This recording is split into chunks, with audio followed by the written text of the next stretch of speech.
Good afternoon, good morning, good evening, Payette folks. It's your man, always George Page, aka the Emperor of Female Body Talk, coming to you live on YouTube. Well, folks, June is on its way. We got one more week left of June. Can you believe it? We're already, this is the third week of the month, right around the corner. We just had a big show that's happened this past Friday. That was the Imperial Classic. Congratulations to Martina Lopez winning her first Olympic qualification. This was in her own backyard of her home country of Spain. She turned pro in 2023 and made a pro debut in 2024. And now she's going back to Olympia, this time as IB pro. Also, congratulations to the women's physique winner, Brigitte. Brigitte. I don't want to miss her last name. She's from Austria. She follows me on my social media platforms. Maybe someday I did an interview with her. Maybe. I know I would love to talk to anybody from another country. So, folks, before I start, folks, I want to give a shout out to a young lady who, if you never remember her, she's been on my did an interview here with her about a few years back. And her name was Blessing Christopher. Blessing was originally from South Africa, and she was really cool with a lady. Also did an interview with Tiana Flex, and she was an up and coming competitor. She passed away. One of her friends mentioned it on her social media platform. I don't know the details of it. I mean, it kind of, when I hear that, it kind of breaks my heart, especially somebody young and what potential she has. Bless her was an amazing young lady from regional South Africa. She really loved bodybuilding. She's really dedicated. She started out doing wellness, and then she switched over to figure. Then she switched to physique into women's bodybuilding also. We talked about this in our last interview, and this was some time ago. I'm going to pull it up.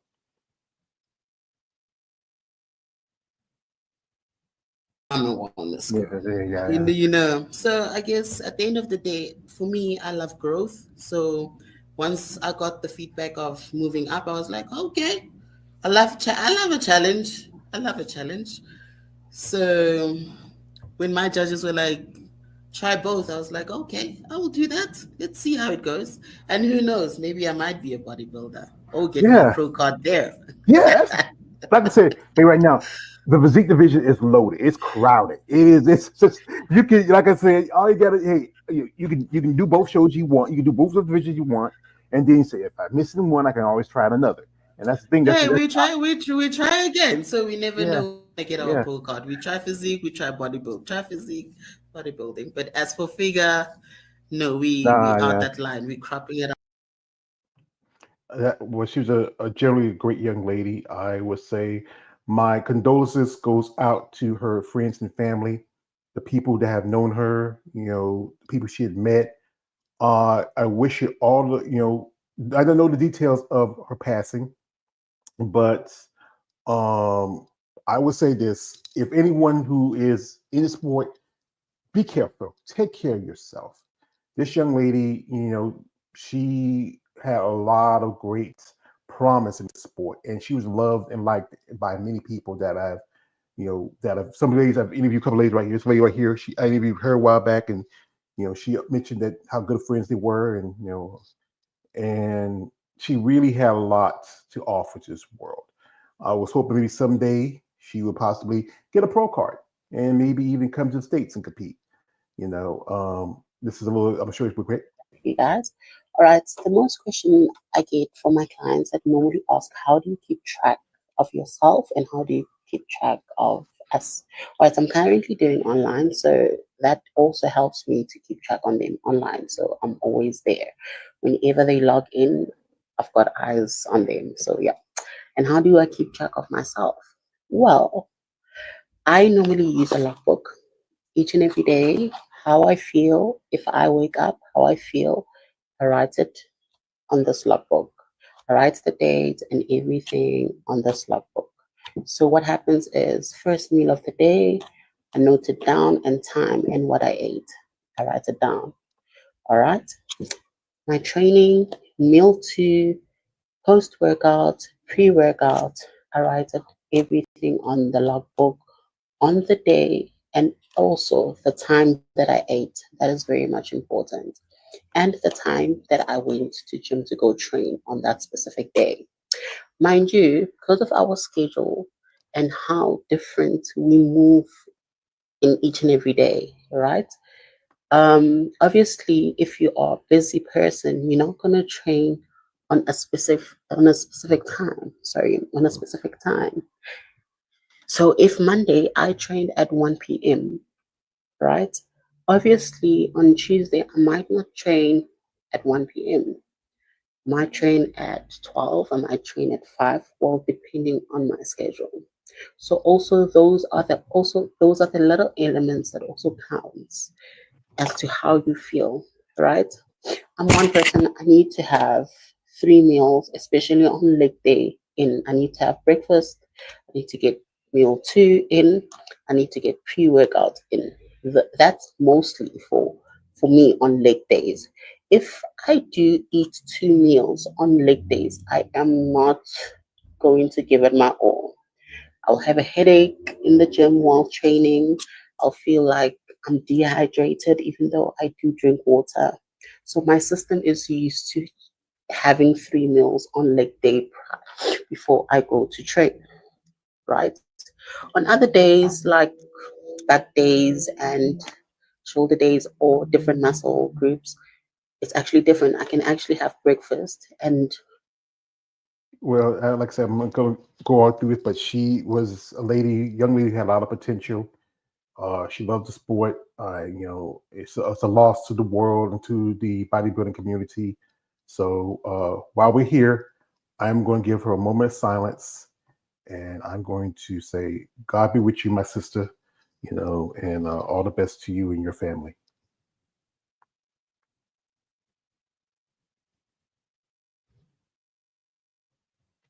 Yeah, that's the third person I've done an interview with that passed away. That it's we communication for a good bit, but I know sometimes I doing this stuff to try to keep communication. Sometimes I lose connection, but you know, I'm. But anyway, folks, we have something good to talk about here, folks. Is the cost of being a bodybuilder. I remember we one time we were doing a live. We mentioned this. My man Keith was here, and also Jeremy. We talked about how really need y'all ladies out there to really give us what it costs compared to the guys. My big brother here, he's right here. To compare to them, all I got to wear a pair of bananas and board shorts. That's my Well, man, it's Big more than Three. that. Really, it's more than that. Okay, yeah, it's more that. But we have here a lady here who also, she can take her viewpoint, especially the expense compared to men. We have the lovely Mrs. Nicole Strauss. She is not OCB pro figure. I'm about to say IB. Maybe someday we'll get her on the dark side. So welcome, folks. Thank you for your time. What up? George, thank you for having me again. Appreciate you. So the subject is: are there ways to try to, as a bodybuilder, try to find ways to save? Because there's a lot of people talk about the cost of competing, and I know some people say if you're going to be a bodybuilder, you can't be broke. No. Well, here's the thing. It's a poor man's sport, a poor man and women's sport. Put it that way. You're gonna get more than you get sometimes, depending who you are, and that's just the way it is. And so I actually uh, seen a guy talking about on Instagram talking about how bodybuilding is a joke because they don't give a shit about us, the industry that is, as far as the federations, whether it's OBC, whether it's IFBB, whether it's NPC, the promoters and the promoters of these people and the presidents of these federations, the only thing they care about is lining their pockets. The athletes, it is what it is. It's a choice that we make to be in it, and that's what it boils down to. It's a choice. I mean, I'll put it in perspective for you. So my two clients that did Jack Tone show in Iowa this last weekend, in which they did really well. My bikini girl won both of her classes. She lost overall by 1 point. My not classic physique guy, one novice, was second in classic physique, and they running through the gamuts. Um, and he just for to get to the show, was about $3,000, and that's and so I mean, and that's like when I tell my clients if they want me at the show, they got to pay for me to go. I'm not coming out of pocket. I'm not coming out of pocket. So they got me a nice Airbnb. So he paid $3,000. Him and Reagan split the cost on what it costs for them to get my. Well, I mean, let's put it this way: a coach's passes to a show alone is $150 just to get backstage with your athlete. Mm-hmm. And that covers, so that covers you getting into the show and this, that, and other, but that doesn't cover, I was in an unbelievable Airbnb and I was very grateful for my clients. With the Airbnb, it was amazing, 2-bedroom, this, that, and other in Des Moines, Iowa, but it's not cheap. And these are amateur athletes, so they're not getting paid. They're paying in, to get to the point so both of them are now qualified to do a national natural show. But again, that will cost them more money, to take it to the next level. And so you're paying in a lot more than you're getting out in the beginning. And then at the natural aspect of it, and my girl can tell you as well, I mean, it's expensive, because again, you are paying, I mean, as a pro, open pro, I don't pay any entry fees or anything, but you pay for your hotel, your travel, and all this other stuff. Mm-hmm. As a master, because I do open and master, competing open, but also competing master, then I'm paying to compete in masters. Mm-hmm. So then you add that cost on to if I want to compete. So I think in Tim's show is 40, 45, 50, 55. But to qualify for the Master Olympia, you have to compete in 40. So it costs money. I think every class is, $250 as a master, which, again, we've had this discussion, George, makes no sense to me, but it is what it is at the end of the day. The NPC and IFBB and every federation out there are going to make their money the best way they know how, and it is that's just what it is. So, it's robbing Peter to pay Paul sometimes. Yeah. Also, you also gotta pay for the membership. So now you gotta pay. You gotta be a member. The membership is only for a year. And you gotta pay the membership every year. So if you pay for your membership and you don't compete, you just lost that money. So, well, here's a prime example. So I contacted Jack Satone, who I'm actually about to join his judging panel of judges, and because all the judges you'll be an asset to the team to judge, and I've judged Chad and Kim Krzyzewski shows, but they lost all their shows. I just come to find out Minnesota's doing really bad in that region. The OBC is killing it in Minnesota, but the NPC is dying in that region. So we're going to go back to that region, do some seminars to try to pump blood back into North Dakota, into Minnesota regions, as far as those shows are concerned, from the NPC standpoint, because Tom Kemper, who was the district chair for there, pretty much put Tyler on blast. And here's the funny thing, George. What he said was that all these new divisions, Tom Kemper that is, that they're creating is just to line the pockets of the NPC and IFBB. We know that already. Yeah, and here's the thing. But I understand. I know Tyler. I know Jim.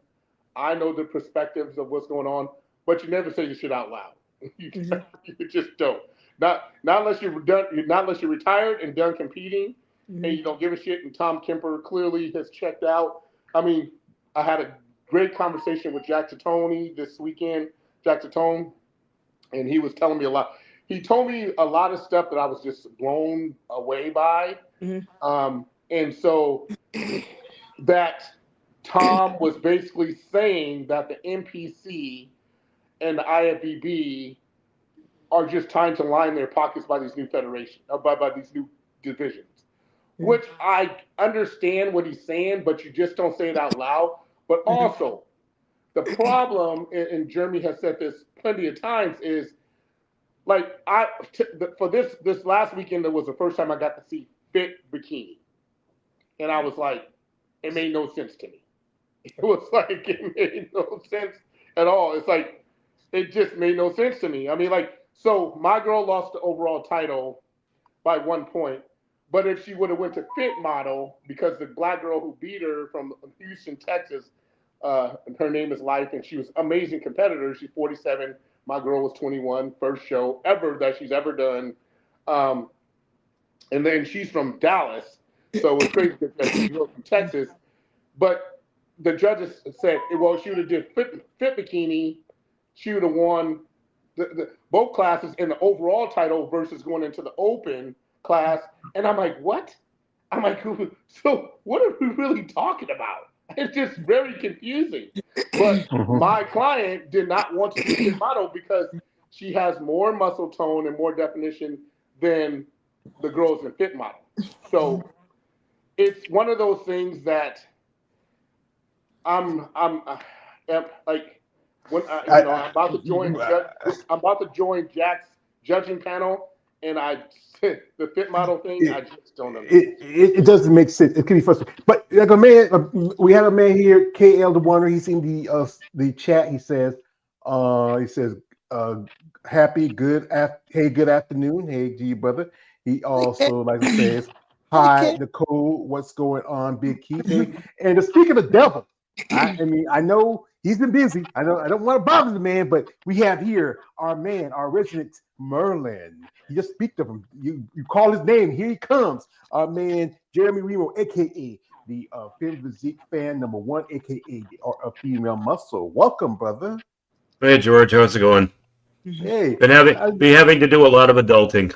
So yeah, we are still not done. So we're trying to get it all finished and trying to get back into the interviewing thing, but that's not working because everybody is coming up with stuff at the last minute. So we're trying.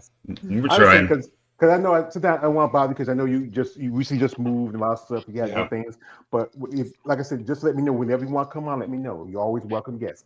So anyway, subject, if you know the subject, is we're talking about how the cost of being competitive. And what Keith talked earlier, he mentioned it was this young man who somebody sent it to me, and I shared it.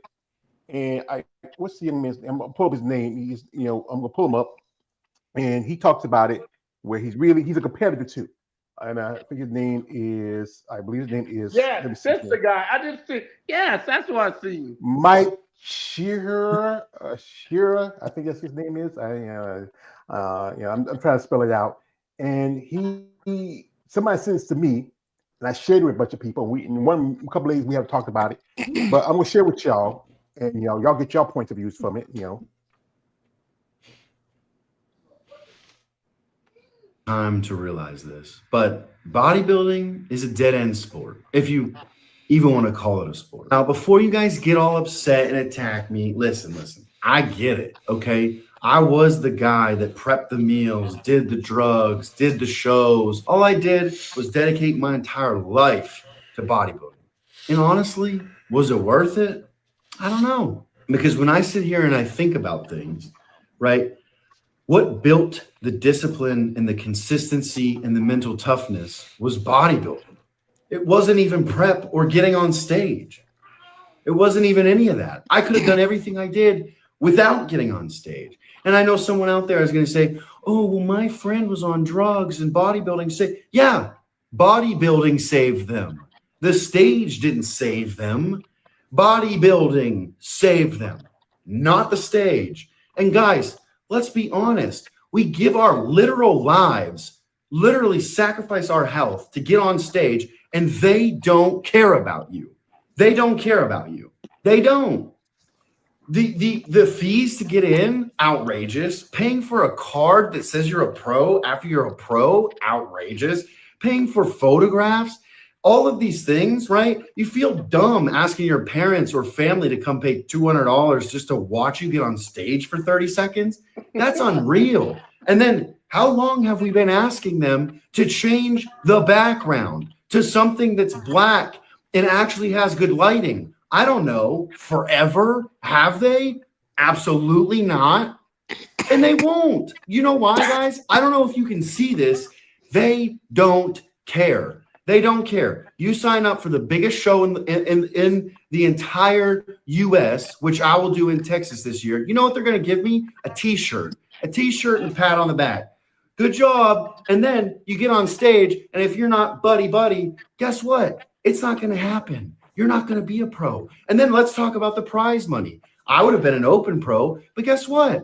If you're classic physique or a girl, forget it. You're always saying, oh, we need to get paid more. They're never going to do it. They just want to line their pockets, and it costs you your health. It costs you your health. It costs you your lifestyle. It costs you sometimes your family. I've seen people lose relationships. I've seen people yell at family. I've seen people ruin their lives to get on stage for 30 seconds, get a plastic trophy, and then leave with nothing. Your life is shattered, but look at this trophy. How cool is that? So I don't know, guys. To me, not worth it. But you let me know. So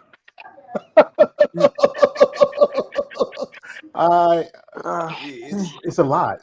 Thank God I'm not a bodybuilder. I'm kind of glad. I know I'm a fat dude, but hey, I know. But before the thing is, I want to get the perspective, especially since we have a female presence here.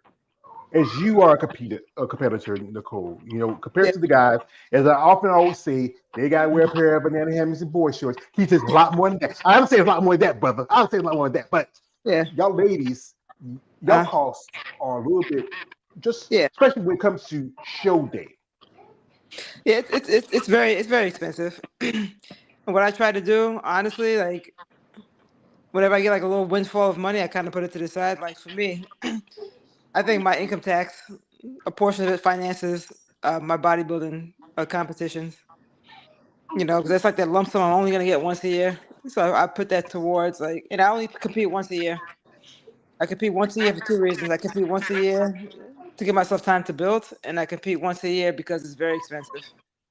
And the only thing I'm really getting out of it is like a dope physique and some personal satisfaction. So, to me, I just do it. It's like for me, it's a hobby. It's a really expensive hobby. Like I love competing. I understand why that gentleman he's so disgruntled. He's entitled to his opinion, but I know that what it costs. I'm happy I'm in a position where I can afford it. I'm not looking to get rich off of it. It's not how I make my living. I make my living. I have a job. I have a real job. That's how I make my living. So bodybuilding is just a sport that I like to do. So. Yeah. Well, I've seen your I don't know. pictures. I don't feel the way. I mean, I get what he's saying, but yeah, I get it. They probably don't care, right? But who cares? I don't care if they don't care. I'm doing it for me. So. Yeah, and main thing about a fighter, one of my favorite fighters, Mike Tyson, said he wasn't in it for the money. He's like the fight. He's like just like the fight. He's like the first guy up. Yeah. But the thing is, you should be able to. If you're doing this as a sport, I keep saying this. I wish there was more benefits to it financially wise. If you're lucky few who gets sponsorships, that's great. I mean, I just had a lady just told me that she got a sponsorship and she thanked me for helping her. I said, I ain't doing anything. I just did an interview with you. Posted said, no, it just helped me get me out there. And I'm glad to do that. We have here my man Damon J says, who is this Mike guy? I don't know. Somebody sent it to me and posted. I just want to share it. Also, why it seems like this is the first time I have ever heard of him at this moment of time. Well, it is. It's the first time I heard of him because somebody shared it with me. Also, from Kate Ellie says, does he really sound off? Yeah, he sounds like he might be a little complaining, but still he's competing anyway. And also, maybe he should say this because he realizes it's not for him. Well, he's still competing. He said he's competing in the show in Texas. Also, this from David J says, okay, dude, we get it. You think the sport of bodybuilding is trash. Go on about your way, Mike, whoever your name is. Here's the thing. I don't know when the last time I've seen a trophy. Like a Jack Can shows their medals, and they're heavy-ass medals on top of that. So I don't know when's the last time I've seen somebody give somebody a trophy, unless it's an overall title. And those are big-ass things, and they're not plastic.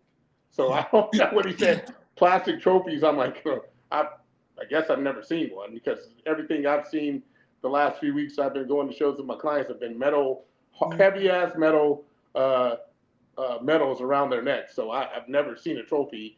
The only trophy I've seen is when you win an overall title, and they're pretty big and gaudy, but they're not plastic. And now, like for instance, like the winner of this show got a backpack, got a weight belt, a really nice weight belt that said overall champion.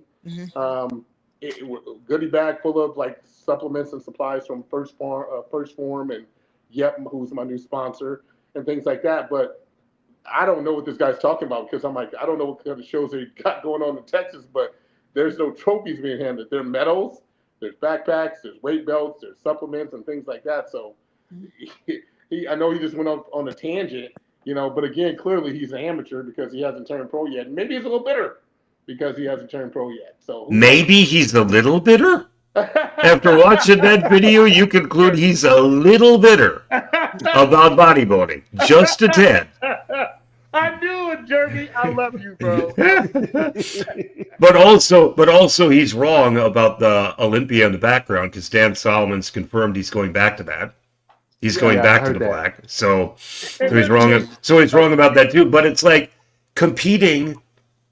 When are people going to figure out you don't need to compete anymore to make a name for yourself in bodybuilding? No. Thanks to the internet. This amazing technology that we have called the internet. It's like people don't understand how amazing it is. My sister and I, we just went to drop off some recycling, and we were using the GPS, and I was like, this is astonishing. How did we drive 50 years ago? Without having this technology? But now it's like you've got people, it's like, who made names for themselves. I don't know what happened to her, but did people remember Cassandra Martin? I mean, here's a girl. She is like a construction worker. She has her own construction company. She had 2.3 million followers. Never stepped on stage one time. All her videos were about her training. She started her own supplement line. When she went to expos, her line snaked down the hall, and she'd never competed one time, ever. And she was able to make a name for herself. Well, I don't know if you guys seen the thing on Victor Martinez where he was saying that a bodybuilder can't even make $10,000 a year, but these companies are all hiring influencers, and we've talked about this.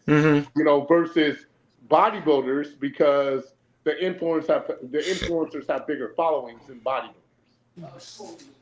Yeah, and then with a point that's like another lady who's very popular on social media, Kristen Nunn. Right? And she's never. I think I heard that she might plan on competing. I don't know, but she has that potential. But she's mostly. Oh yeah, you told me she's from Kansas. Yeah, and she's more. Me and my brother. Yeah, and people think she's really big, but she's kind of small. She's really short, But but he's absolutely right. That guy that you posted, he's absolutely right when he says there's practically no ROI from the competition itself. I mean, even on the pro level. I mean, even for a lot of people on the pro level, it's like you're still showing out what, $10,000 for a single prep for a show. That's like that doesn't necessarily include travel, accommodation, rental car, tanning, or all the other stuff that's going to be there waiting for you to be able to be done. I mean, that $10,000, that's pretty much like the training and the diet and everything else and the supplementation that you're going to be having to do. So it's like he's absolutely right in that regard, and that's why personally I predict that competitions are going to go by the wayside, especially on the women's side, because of that. But I mean, they probably won't, because what will happen is what I guess I'm now calling real bodybuilding. Because I'm like with both of you, Keith and George, I don't call fit model bodybuilding. I just call it body existing. I don't see where the building is involved in the whole thing. Here's the thing that you guys have to understand.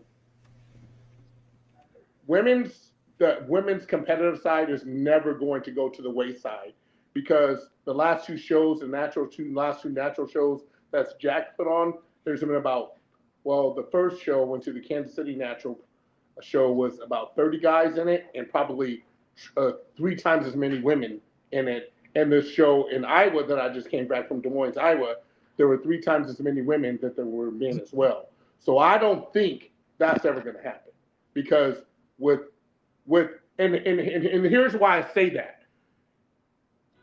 With the crossovers from women being able to do women's bodybuilding, women's physique, women's figure to women's physique. The only crossover you can't do now, and it's the established rule, is fit model going from fit model, which is bikini, a dumbed down version of bikini, to bikini. That's the only one that can cross over. Like, you got the guys who can do classic physique. Like the guy this weekend won, and this is a second show in a row of Jackson I've seen where a guy did classic physique and then went bodybuilding as well. And again, this is natural, so it's different, a little bit different. But again, with the crossovers and everything else, it's the women aspect is never going to go away because there's so many categories as long as you got the money to pay for it. Well, what I meant is that the ones that we consider traditional bodybuilding, like women's bodybuilding, now like women's physique, and also the way the figure is going, I think those are going to go by the wayside. I don't want them to, but I think they're going to, and they're going to be flat out replaced by such like wellness, bikini, and now fit model. They're going to go down as far as muscularity, not up. And I mean, if that's the decision that people make, okay, but it's like, I don't think it's necessary. I guess I kind of get depressed because it's like something you follow for so long is starting to go by the wayside. It's practically non-existent now. Women's bodybuilding and women's physique is right behind it on the amateur level. You're hardly seeing any competitors show up, like one or two per division, or they enter into both divisions. And you're absolutely right. As far as that's concerned, Jeremy, because I did not see one female bodybuilder at neither one of these shows. I've seen one or two women's physique competitors, but a shit ton of bikini, figure, fit model competitors. So the classes I didn't see at the last two shows that Jack's put on is fitness, women's, females bodybuilding, and women's physique. And if there were one or two. But if you go to women's bikini and fit model and women's figure, the classes were loaded. So and the crazy thing about that is they're so interchangeable that's what's happening. Because I remember me and Jack having a conversation this last weekend saying what we call it the crossovers that can cross over, and they do it at the national level too. They do it at Gary Udick shows where they'll like I told you guys many stories about Tina where she would do women's physique, but then a girl would come from women's figure and beat her in women's physique because she had too much muscle. And so I'm like, how does that fucking work? So then when she finally went to Wings of Strength and went to women's bodybuilding, first show, turned pro, and so the rest is history. So what I realized this last weekend, looking at a lot of these competitors compete from a perspective is their coaches have them in the wrong divisions. Like there was a girl who was wearing pink, I don't know her name. She was, I think, third or fourth in bikini, but clearly she was a wellness girl. So this is a coach's thing too, where you have to look at your client and decipher, is she wellness or is she bikini? And because she had so much muscle on her legs and a bikini upper body, but kind of a wellness upper body, as if I'm her coach, I'm like, we're not doing bikini because we're wasting our money. We're going to do wellness. And if she would have did wellness because she only did bikini, she would have won wellness. Hands down, she would have won wellness. But some of these women, are so locked in to a specific category that they shouldn't be in, and that's the downfall. Right. I agree. Yeah, there are people that I know. Sorry, go ahead. That was Blessed Mission in her interview I posted earlier, where she talked about how when she was in wellness, then she switched over to figure, then she moved up to physique and bodybuilding because her body was just growing a certain way. But I know some ladies that will fight to the teeth. They didn't want to go up. But the subject is, we got here. Shout out to my man, Damon J. He says this. He says, shout out to Damon. He says, okay, dude, we get it. You think that the sport of bodybuilding is trash, so go about your way. Mike, whoever you are, or you already say that right there. Okay. Also, this is from man KL. He says this. He says, I couldn't, he says, I see bodybuilding as a strict discipline than a sport. And he says this also. He says, I couldn't afford to go to the gym before I say competing on stage bodybuilding. Also got here from my man Damon J. Says, yeah, Keith is right. Those trophies aren't made out of plastic, so that Mike guy is wrong. She is bitter as hell to me. And also, this is my man. Shout out to my man. Kelly says everybody can't shine on the internet, in my opinion. Yeah, it's not meant for everybody. But here's the thing: is the one thing about the crossovers, the promoters make money, right? Because you got to think about it. I interviewed a lady, she won 3 pro cards in 2 different divisions. She won 2 in figure and 1 in physique. How do you do that? Because she How do you win 2 pro cards in the same division at the same show? Well, how does that happen? Classes. Oh, okay, all right. 2 different classes.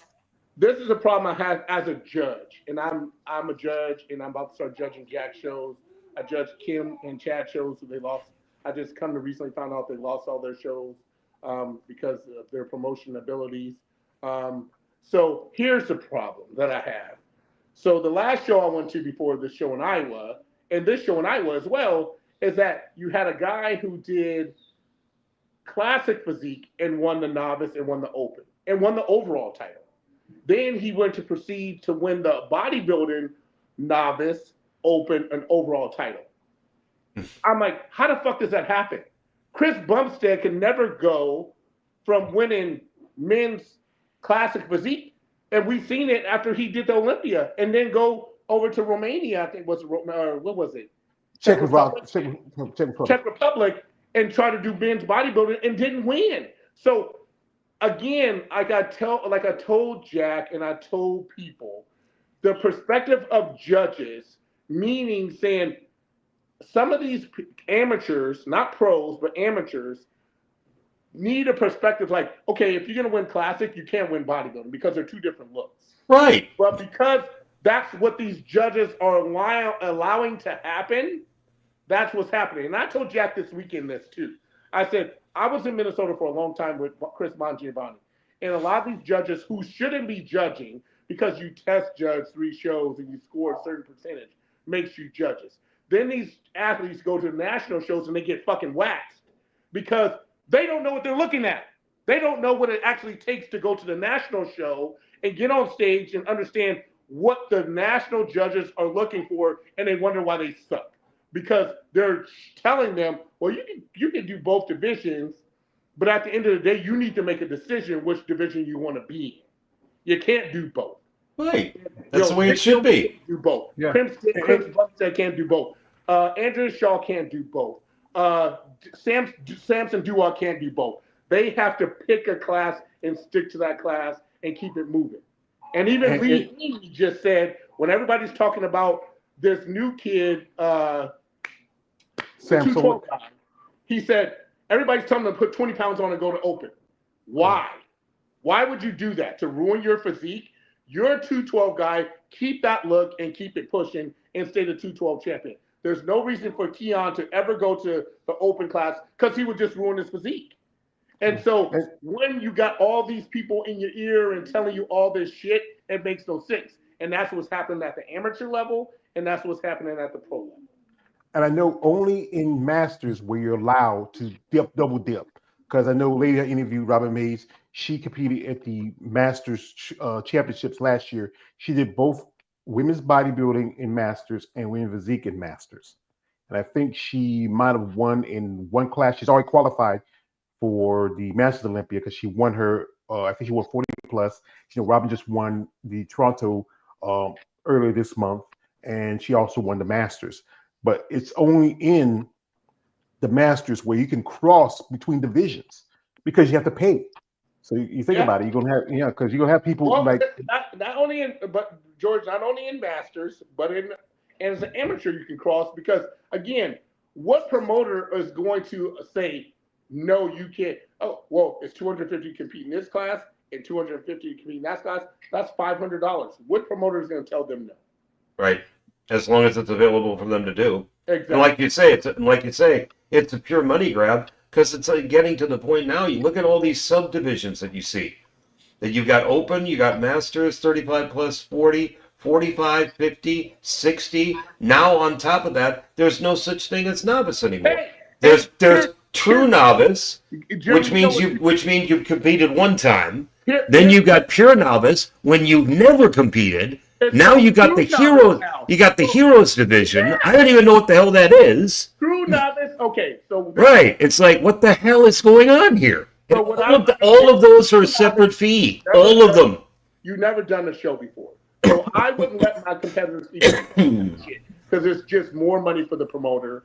And I'm like, yeah, if you get so true novice is if you've never done a show ever before, which most of my clients have never. Right. One's a college athlete, one's a college student studying to be a doctor, one's a guy who works at Walmart.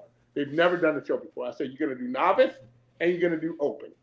You're not going to do true novice and do novice and do open.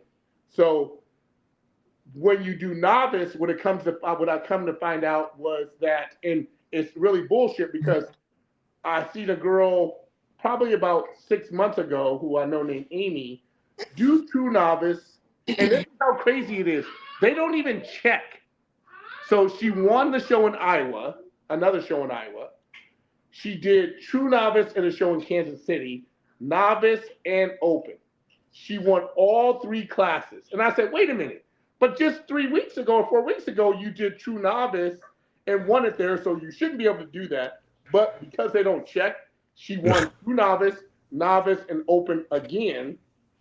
So novice is if you've never won a class if you never won an open class, you can still. So if you've done a show and you were second or third, right, you can continually keep doing novice until you win an open class. It's crazy. Yeah. Well, here's the thing: is like going back to the subject again. For you, Nicole, as a competitor, because you are in another organization where it's not as well. It's gaining some traction, And for you, I know you said again, you only compete once a year. But for one thing, for people who want to know, go through the details of your expenses as you are competing. Okay, I'll just do for the show in general. I'll go through what I'm paying for my show this year.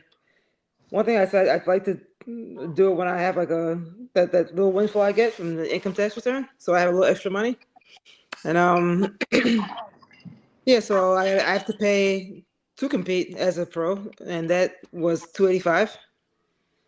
I had to pay for tanning, which was $170. Hair and makeup, I haven't signed up for hair and makeup yet, but that's gonna cost. So hair and makeup is always between like $200 to $250. I had to pay for my pro membership, which is $180 in September. I bought a new suit because why not? It's my pro debut, right? Why not get a new suit? So I paid $900 for my suit because it's what I wanted. Wow. Yeah, I got some new jewelry.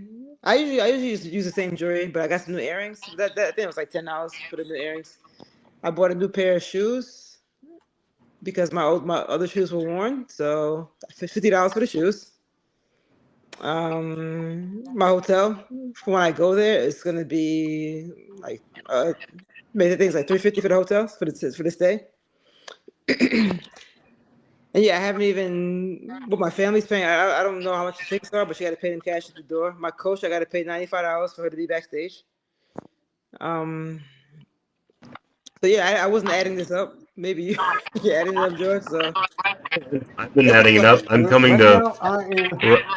I've got $2,265 so far out of everything that she just mentioned. Yep. That's only for one day, right? One day.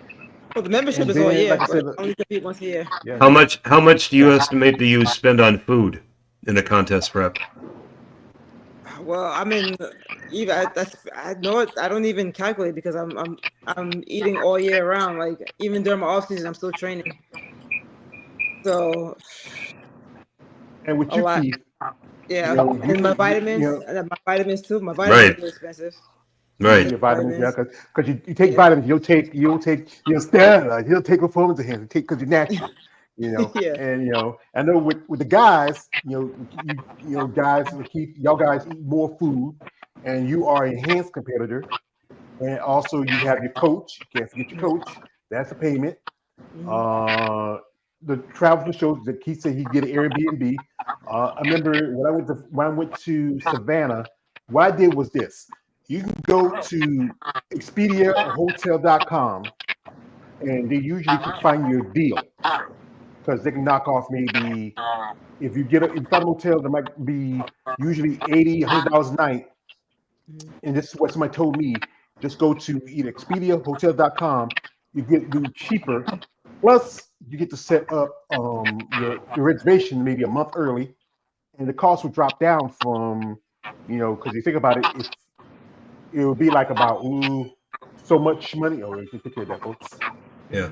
Telemarketer. And then also hotels will have discount codes for the show. Like the host hotel, if you sign up like 2-3 months early, then they have a discount for that included. If you decide that's one way that you might be able to save on hotels. But yeah, going to those websites helps too.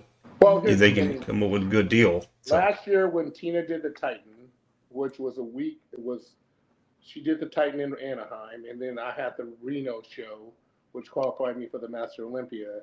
Between those two shows, and we bring our kids because we have a 11-year-old and a 4-year-old, and all that cost us $13,000, and that was just for those two shows, and that's not including our prep and our food and all that other stuff. So that was $13,000, because we stayed in one hotel, between the rental car, Mel's hotel, and everything else. That was just $13,000 just in itself, and that was for two shows, and that was like back-to-back weekends, So people don't understand with supplementation, with food, and all this other stuff. Our kids, because our kids go everywhere with us. That was probably, and I'm not even accounting the prep aspect of it, as far as food and stuff is concerned. So you're probably looking at about $25,000, something like that. That's what we probably paid, if not a little bit more. Yeah.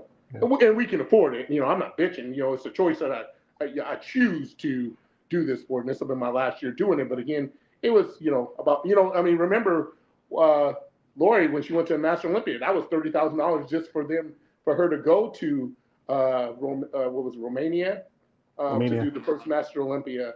And that was, and she said for between her coach, her, and her husband to get over there and everything else was about $30,000 just to place 10th.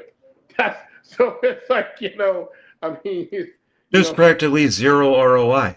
Yeah, they're just. I'm sorry. It's like very, very, very few people see anything like an ROI. Yeah, like probably the ones that you can count on one hand. It's like that you'll see ROI from competing. Let's specify from competing. Doesn't mean you can't make a return on investment in other ways. But and the funny thing is, like the only cool thing that I can say that, so Jack Tatone had looked at both of my athletes and said this to us. He said, understand, so it doesn't put it in perspective, but it put it in perspective kinda if you can afford it. And Reagan's 21, Keaton's 29, about to get married in August. He said only 3% of the people and this is when Nicole comes into place too. Only 3% of people in the world can do what we do. 3% are able to do what we do in the world. Good, bad, or indifference. If it's only 3% of the people in the world can actually do what we do. And at the end of the day, it's you have to know going into this sport, it's a mind-fucking, mentally tough, which we talked about last week, and a very financially draining sport if you can't afford it. So you have to, that's, and that's the one thing I'm excited about when it comes to doing these seminars with Jack coming up in the future. And that's Reagan. She just won. She won novice, and then she won the open age class in bikini. Is that and that's Keaton. He won novice and was second. And again, those are not trophies; those are medals. But again, at the end of the day, to give athletes a perspective before they truly get into the sport of what it actually costs, and that's my sponsor, my new sponsor, Yelp. So, videotape everybody. Who's actually getting ready? Keaton, who's actually getting ready for Master Nationals himself. So, and this guy is hustling and traveling all over the place, doing his thing as well. That's our smelling salts that the guys are testing out right now that are amazing. But That's another one of my clients right there, Caden, who's actually getting ready for his first show. So again, at the end of the day, I always try to tell people when I'm starting to do these seminars and my athletes how much it actually costs to do this sport. Because I think they get into it. And here's the problem: whether you're NAMBF, OBC, or whatever, IFBB, MPC, whatever the case may be, you have to understand it's not a cheap sport. This sport is not cheap. And like the guy said, do you really call it a sport? Yes, you call it a sport. I'm a 3-time pro athlete. And so football, track, and now bodybuilding. Hopefully soon to be bowling. But at the end of the day, it is a sport. It is a discipline. Did I want to get up this morning and do fucking cardio? I was like, fuck. After being up all weekend, no. Got to do 30 minutes cardio, got to pose, then go to the gym and do chest. It is a sport. Because I've always been an athlete, so it is a sport. So when he says, is it really a sport? Absolutely. Nicole can tell you the same thing. It is a sport. Mm-hmm. What these people don't understand, and Mike Liberatore told me this a long time ago when I was an amateur. He said, it's funny how we chase after these pro cards, and we get these pro cards, and once you get these pro cards, you got to start all the way at the bottom. You start all over again because you get the pro card, and you were the top amateur for a long time, and now you got to, and you're talking to a 3-time runner-up at Nationals and USA's before I turned pro at the 4th show, and then you got to start all the way over. You got to start all the way at the bottom, and then work your way back to the top. So it's the definition of insanity, but again, at the end of the day, we can bitch and complain all we want, but it's our choice to do what we do. No matter what federation you're in, it's our choice to do what we do. Yeah. We got a comment from my man Damon J. Shout out to Damon J. He's just sticking in here. He says, fit model is trash, not bodybuilding, because bodybuilding is an art. Appreciate that, brother. I think a lot of people will agree with you on that. Some might not. Also, he says, Sports Illustrated bikini model entering in the IFBB, becoming pros and having no muscle on their physique is the bottom of the barrel out of all of the divisions. Yeah, but it's gonna bring in the most money. It's gonna bring the most money. Not just, and the main reason why is just because of the competitor fees.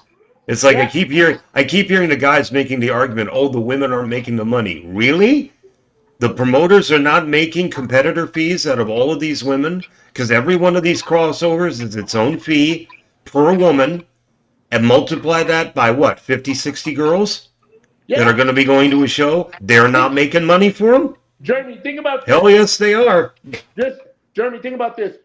Jack Tatone and Ann Tatone now have 14 shows. 14. That's a lot of money.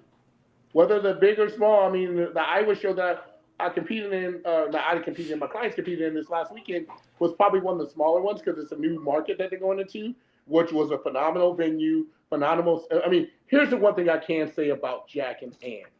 Their setup, the way they treat the athletes, his whole staff in the back is females because he feels that they pay more attention to details and take care of athletes better. Even when I introduced him to my 2 athletes, he had his expediter come up and says, this is their very first show. Please make sure if they have any questions or need anything, you take care of them. Liquid Sunrays were amazing with Reagan because we were having issues with his suit and being glued. They were amazing. I can say him as a promoter, as much as I didn't like Jack in the beginning, I've grown a respect for him because of the way he treats his athletes.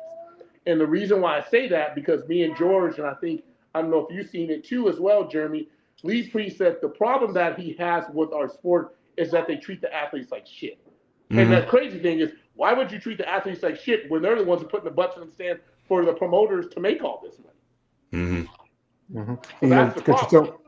Catones, they have two biggest shows they got for pros in St. Louis, where they have physique this year. They kicked it out because of you only had 5 competitors last year, while Pittsburgh had 3. And then you had the Omaha, which was just weekend for last. And, you had like at least about a little around 10, maybe more than 10 women, I believe.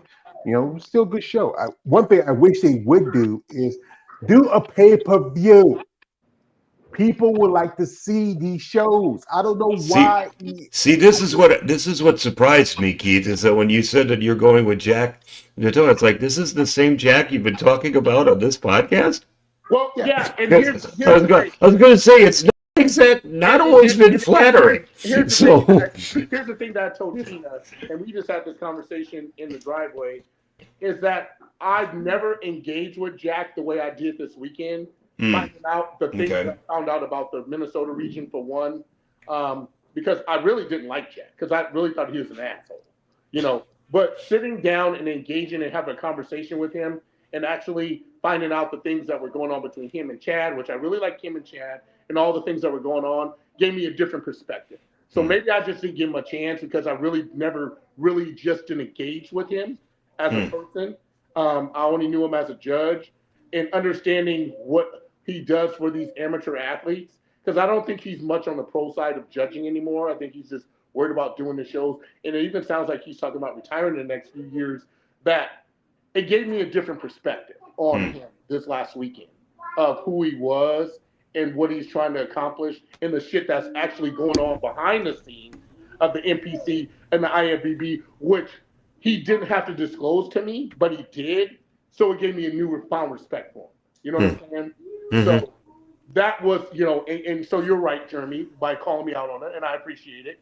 But what happened was having an hour conversation with them at the athletes check-in and finding out all the information and finding out the sport that built Big Keith Williams into who he is from Minnesota, being the Mr. Minnesota 2006 and the Twin Cities Open, to that now that region only having 2 shows in Minnesota, which Minnesota's a big fucking state, just baffled me and surprised the things that are going on in the state. And so me and Charles Griffith and some other pros have decided to team up with Jack and do some seminars with them to build up North Dakota and Minnesota, because it's dying there because of the reputation that the NPC and the IFBB has been getting, saying that they're just money hoarders and just trying to collect checks, which they are. But their shows, when I was there, the shows were on and popping.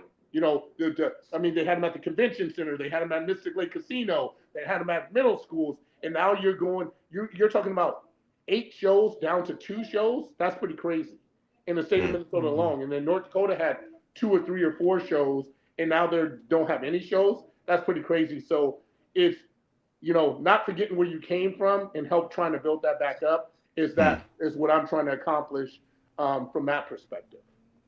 Well, Big Brother, I know we have talked about Mr. Tetone and his situation when it came to women's bodybuilding. I'm not a fan of him. I will say that. My wife's not sometimes situations make strange fellows.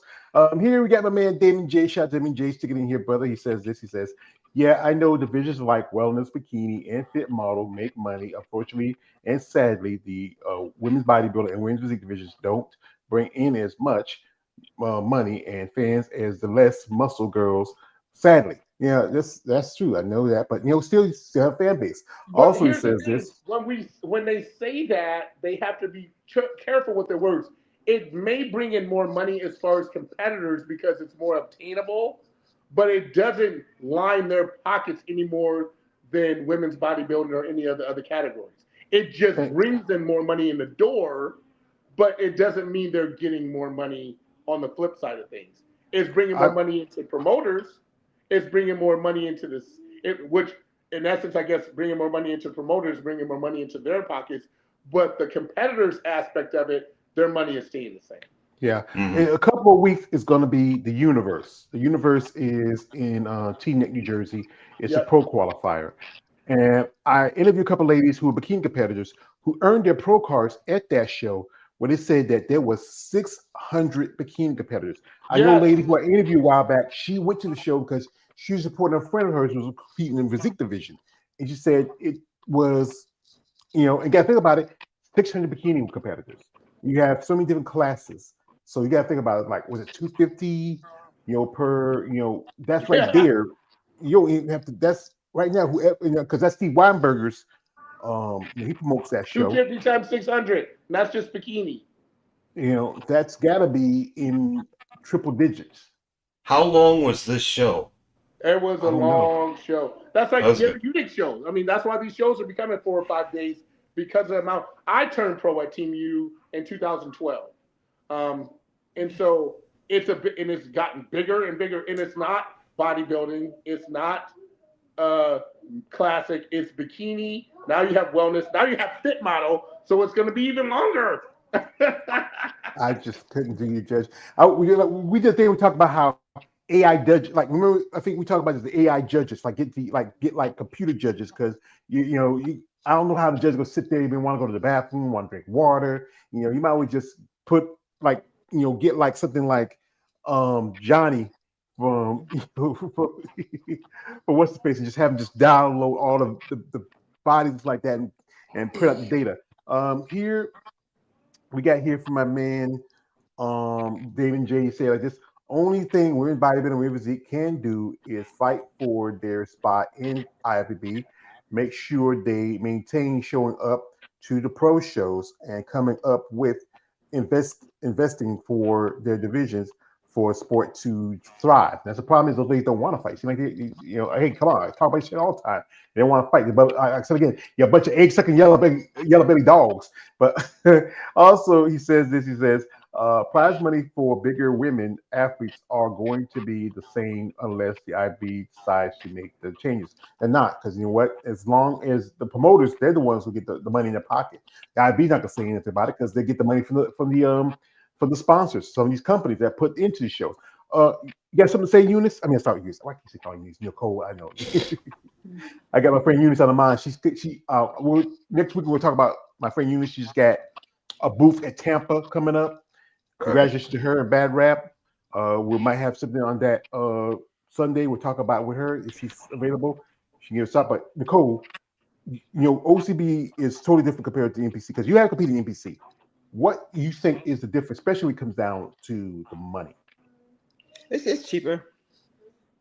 I mean, it's expensive, but it's cheaper. The membership for a pro membership for OCB, I don't know what it is for NPC right now, but for OCB, the pro membership is $180 a year. You can I think the big difference that I like about OCB is I turned pro and I was an amateur. I came in as an amateur and I left as a pro.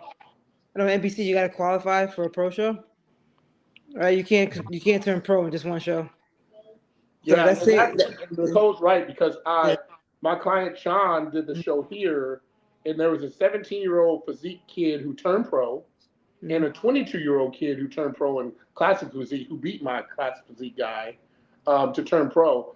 And Jack even disclosed to me that the OBC in Minnesota has taken over because there's hardly any NPC shows. And because Tom Kemper has given the NPC such a bad reputation and name, blasting Tyler Mannion and him and some other people in the NPC, that OBC has taken over in the state of Minnesota.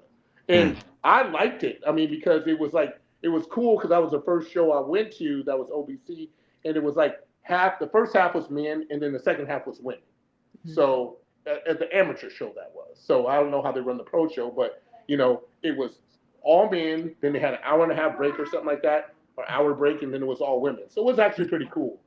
So couldn't take any pictures or anything because of my affiliation with the IFBB and the APC, but it was a good show. Yeah, and you also, George, you pay and Q, you pay one flat fee. So people who come, you don't pay for prejudging. Then the finals, it's all one fee, and they do the prejudging and the finals. Like when I went up, like when all the figure competitors went up, they did all classes of figure, and when the open was finished, then they announced the winners. That's it. You have to come back and compete in the morning, come back in the afternoon or at night to find out. So one thing I like about it. Yeah, I remember when I went to Savannah 2022, and I had, when I went to buy my tickets, they give you a price for each tickets. Like, if you're going to just do like a regular, nothing special, just go there, get a ticket. It was like maybe $60. Now, if you want to get a VIP, that was for prejudging, it's $80. Now, you go to the finals, it's going to be $80 just to sit. And then if you want to get in the VIP section, it's going to be 100 some change. So you want to know something crazy? So this show I went to, so if you have a coach's pass, it gets you into the backstage and gets you tickets. If you're a pro and you want to go to the show, you have to send the IFBB Pro League office a letter saying that, like, I'm going to Jack's show. So he won't give you a ticket, even though he knows you're a pro. He won't give you a ticket, or Ann won't give you a ticket, till they know that you sent that. For one, your IFBB Pro card is current, and that you're going to the show. Then they will give you tickets to the amateur show. It's like, really? You don't know I'm a fucking pro, really? Come on. It's like, seriously, it's always something. And I told you this years ago when I went to nationals in Miami. Dexter went there, and you're talking about Mr. Olympia, and they gave him 2 tickets, and he had to buy the rest. I said, wait a minute, this is one of the probably the winningest bodybuilder in IFBB history, and you're only going to give him 2 tickets?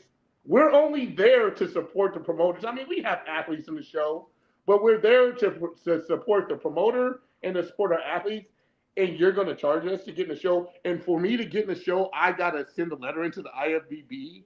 You know who the fuck I am. Come on now.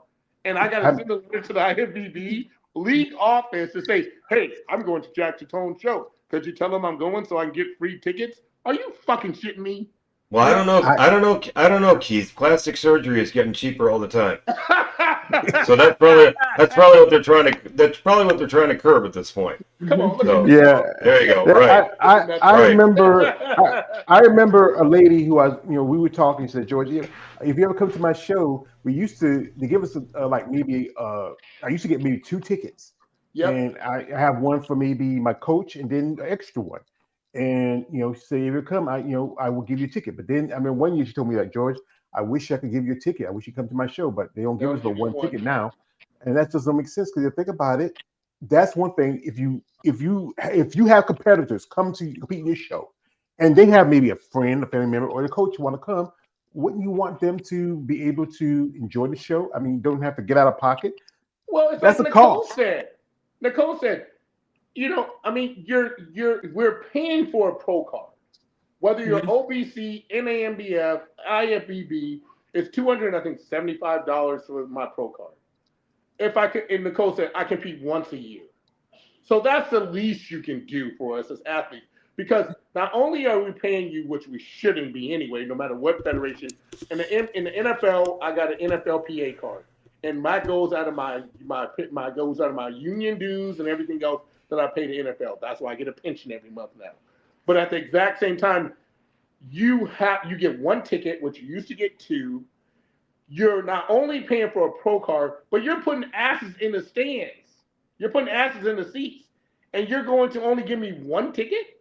So not only am I paying $275 for a pro card, yeah, I'm bitching, and not only am I bringing 10 to 15, 20 people to come watch me compete, but you're only going to give me 1 ticket for and my wife's competing in the same fucking show this year in Chicago Pro. So it's like we get 2 tickets, I guess, and we still got to pay for our daughter, and that's it, really. So we done dropped $300, almost $500, well, over $500 on pro cards, and we just get 2 tickets for the show. That makes no sense. And that's the problem that people are having. It's like the guy said, and I agree with the Mike guy who bitches that you turn pro and then you're still paying to play. And then if you're a master, you're not only paying for a pro card, but you're also paying to compete in the masters division. So you got to pay for that as well. That's crazy. Well, even then, it's just like the bodybuilding is one of the few things that you have that's like that you have to pay to compete as a pro. Yeah. When I mention that to other people, it's like, that doesn't make any sense. You're not paid to compete? You pay to compete. So that doesn't make any sense. Yeah, tell me about it. Yeah. We got a comment from Damon J. Shout out to Damon J. Stating here, says, I'm noticing a trend of women bodybuilders in the IFB not showing up at the pro shows this year, and then they are left with 3 women, 4 or 5 women only each of these shows lately. Yeah, the big problem is sometimes the cost of traveling, and then yes, again, some competitors say they rather wait till later in the summer. But then the thing is, you miss out opportunity. Just saw was originally going to be 5 ladies at the Imperial, but it came to 4. And yeah, you're gonna have a lot of competitors in certain divisions because some of those ladies don't want to go up. The lady who won at Imperial, she looked like she could have women's bodybuilding, but the aesthetics is sometimes always different in whatever we look at it from the eye.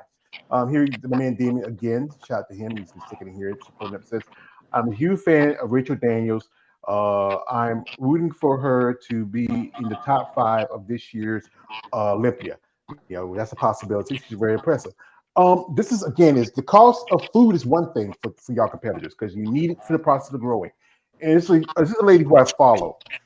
Maybe someday I get an interview with her if she, because I love to get out. Her name is Anne, McKenzie, and Anne is an amateur. She's competed at shows like the USA's presidency. She goes by the name of the Pink Beast, and she posted this where what she does to help her, like for one thing, the cost of food, and she gives some advice. This is Anne right here. She's very impressive. I mean, I hope eventually she does get a pro card. I think she might be doing a show this year because she's training. But I'm gonna put the video where she talks about, what she does, something that helps her save costs of food, especially for competing. All right, so we got a tip for bodybuilding on a budget. Cream of rice. It is a staple when it comes to many lifters. But cream of rice is ridiculously expensive. Like, why? Small box. Thing is like $5 last time I checked. Here's what you do. Cream of rice is literally ground up rice. So buy yourself a bag of white rice, brown rice if you're feeling snazzy, and measure it out and grind it up in a coffee grinder, right? Now, of course, we're going to put the disclaimer out there. Use an external coffee grinder before we got some nonsense talking about, oh, my coffee grinder is in my coffee pot. Okay, buy a different one. So get a coffee grinder, grind up the rice, measure it out. For every 50 grams of rice, you want a cup of water. Now, you can fight with the microwave, or you can do it the super easy way. Get yourself a tiny pot, put your amount of water in there. Again, 1 cup for every 50 grams of rice. Put it on the stove, turn it on, and then go and measure your rice. Measure it out with your gram scale. Grind it up, and then whenever it's ready, you slowly add it in whisking. Okay, so slowly whisk it in to your pot of boiling water.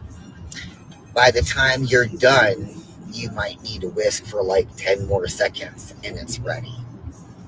Super easy, super quick, super cheap cream of rice.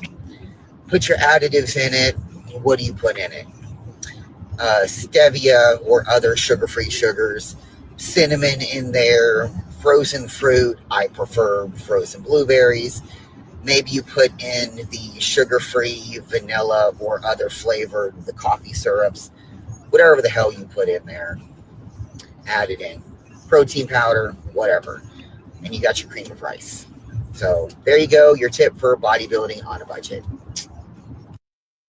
Well, that's a good tip. I think I shared this a while back. Some ladies like the idea of it because cream rice is very popular in the staples of dieting. Like some, you stick a little bit more on here of I think she has a pretty physique. I hope she does get up to get a pro card. I know she last competed a couple of shows. I remember one year she competed with a lady I interviewed at the USA's, and I think she was in the top 3. But for women's bodybuilding, you only get pro card for one class. You don't get as many as compared to the other divisions. But I hope she does get the opportunity, and maybe in the future, hey, I'm gonna leave her link in the description if anybody want to reach out to her, and get some more advice from her. Hello? Yeah, if you're able to find ways to be able to make ends meet, I mean, especially with something like this, then yeah, I mean, by all means, try and do, like used to do all my rice because I'm a big rice guy too, and that I used to do that in pots and such like that, and do it really cheaply and such like that. Finally, I caved in and bought a rice cooker, and Me too. now it's just simply a matter of pour it in, put the rice, push the button, ding when it's done. That's Yep. it. So unbelievably simple. So, but yeah, because rice goes with everything. Makes everything stretch. Makes everything stretch out. I found that rice is good. I found this is probably not very healthy for you, but something that I found is delicious is just cook a cup of rice, mix in some butter and some Parmesan cheese. Mix the three of those Hey, together. brother. Wow, is that good? Hey, brother. I grew up poor kid on welfare. My mom had to learn how to how to stretch a dollar, and rice was the centerpiece of our meals. We make sure we had meat too, but my mom cooked rice. Rice. Maybe make some gravy, take some flour, a little piece of meat. Put it to the side and put it with the gravy, make it nice, little thick. I mean, when I started eating a little healthy, I try to cut back on my rice because because one thing is it's expensive to eat healthy compared to just how I grew up. Like you can find some discounts, and then the one thing you learn is some things you can find good meats when they have it sale. You just gotta buy as many as you can. Like sometimes they have sale for like ground turkey or ground chicken. Sometimes the meat feel good, and sometimes you have to if you go like here. One of our biggest stores is Food Lion, and if you have an MVP card, you get a discount. So, and with me, I get social. I get. Well, I don't get much in EBT food stamps because I get so much in my disability. But I do have a program through my health insurance, which gives me healthy choices, which help me pay for my bill, my light bill, and also helps pay for food. I can even get stuff that's not considered food items, because it's healthy stuff.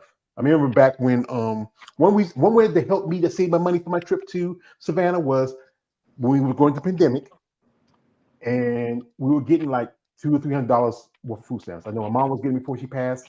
I was getting some, so we was able to stack up, and that helps out because I can save money.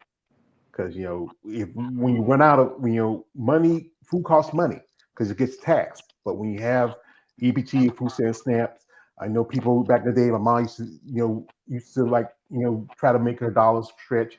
So now you got trade in. Used to be a grocery store where you can buy goods with it, but then they started kicking them out because they cut on because they knew they couldn't get taxes.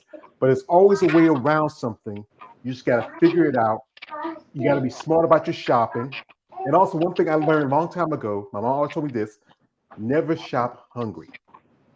Make sure you eat something before you leave the house, because you do, your stomach's gonna be seeing stuff and it look good and look tasty, and you be like, I didn't need to buy all of that, but you just gotta sit there and count. See, let me see what I got here. Okay, I'm good. I just get under it. Right. Here. You go to buy chicken and rice, and then the next thing you know, you bought 5 pizzas. Yeah. Okay, here's a man, Damon J says, I don't like cream of rice. More a cereal guy myself, but I digress.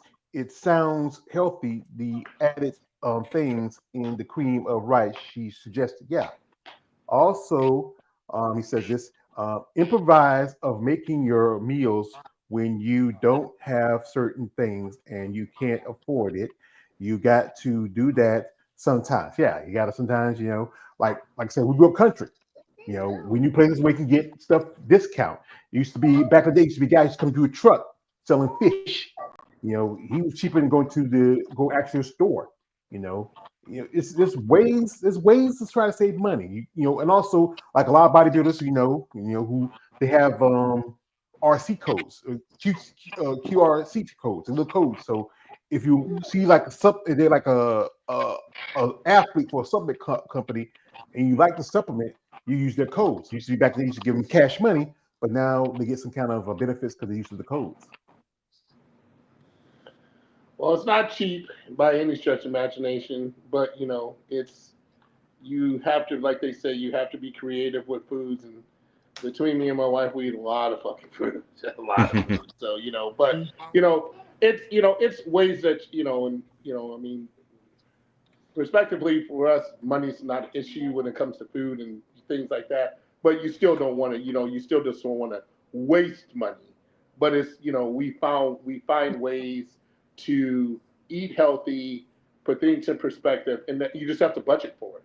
And that's the problem, with a lot of, and this is what, these seminars are for when people, and Nicole knows this as well, when you get into this, you have to put everything in perspective, especially for women. Keaton, my client, is different. He wore classic physique trunks, and he had to get a tan. And just for this show alone, to get to this show in Des Moines, Iowa, he spent about $3,000, and this was a natural show. It's not no gear, no nothing. That's just between his Airbnb, my Airbnb, tickets for his family, and all this other stuff he spent. I think he said he's about $3,000. So if you take that. Imagine what Reagan had to spend on her suit, her tan, and her parents came in from Texas, food, everything else. It's probably more like $5,000, But again, at the end of the day, this is the things that you have to put in perspective for athletes who understand chasing after, whether it's just competing just to compete, just to say they're one of the 3%, or competing to chase after a pro card. Like Reagan, yesterday, I come in the gym and she's just after winning. She's in the gym. She goes, I can't stop. She goes, I understand I have nationals in November. And I'm like, well, I need you to take a couple of days off. She goes, no, I don't want to take a couple of days off. She's 21. And I said, well, okay. But again, some people, plus she's, got good mom and dad who support her and brother and sister who support her. But that's not everybody's life. So people have to understand and put in perspective, this is not a cheap sport. So when that guy said it's not a sport, it is a sport, and it ain't cheap.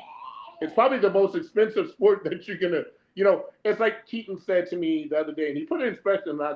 I said, you have to understand, I was 3-time runner-up on USA's and Nationals, and literally every time I went on stage, I was probably on stage for about 3 or 4 minutes. Literally, because they already know who the top 3 is.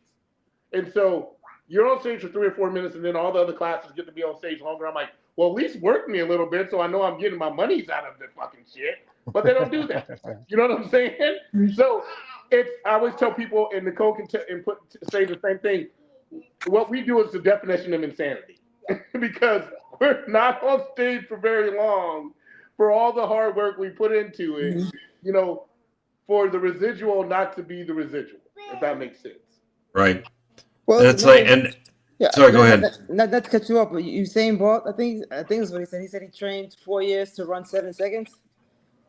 What'd you say? Yeah. Usain Bolt. He said I trained 4 years to run 7 seconds, and people complain when they don't get results overnight. Exactly. Yeah. Yeah. Then you got the likes of Michelle Brandt, 25 to 30 years it took her to get her pro card. Well, think about it, John Meadows. 25 years. Remember John Meadows before he passed away? How long was that? Like 20 years? Yeah. So it's like, I think one thing that a lot of young people, though, get, and I've mentioned this before, is they get a really distorted idea of what happens once you get the pro card. Yeah. Is that they think, oh, the contracts are going to come. Oh, the media is going to want to interview you. Oh, you're going to be the creme de la creme. Like, are you fucking kidding? You got to really stand out in order to be able to. It's like it's not going to. You have to go to them. Yeah. More often than not, you have to go to them rather than they come to you. And then even if they do come to you, that's why they call it 15 minutes of fame. So it's like I think a lot of younger people get this distorted idea. Oh, your life is going to change all for the better when you get the pro card. It's like, sorry. There's reality versus fantasy. And that's what I think that where athletes are shortchanged at getting into the sport. And I love it because and I'm sure Nicole with her clients as well, I put things in perspective. And even as a judge, I understood that I was not getting the true authentic answers that I want. So when I'm a judge, I give them the true, authentic answers that I never got, and they get pissed at me. I'm like, then don't fucking come up to me and ask me, what it is. And I'm actually going to break down how much it costs to compete in this sport. It is not cheap. It is very expensive. The percentage of people who actually turn pro naturally or whatever is very low.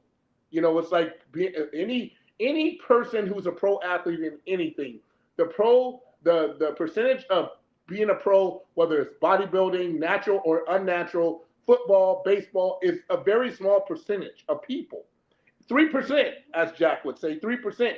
So they have to understand that. But understanding in this particular sport, you're always, no matter what, going to be paying to play, no matter what level you're on.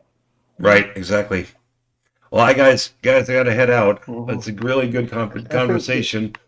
Good to see you both, Keys. Good talking to you, bro. George, good to see you again, Nicole. Good to see you too. Yeah. Have a good night. Yeah. Yeah, appreciate it. We appreciate our man Jeremy coming through and dropping his knowledge. And I think as we talk about the younger competitors, I think the big problem is that the mindset they have. They're like how my man Jerome would say it. A bunch of them are still wet behind the ears and breath smell like Similac. They don't understand that.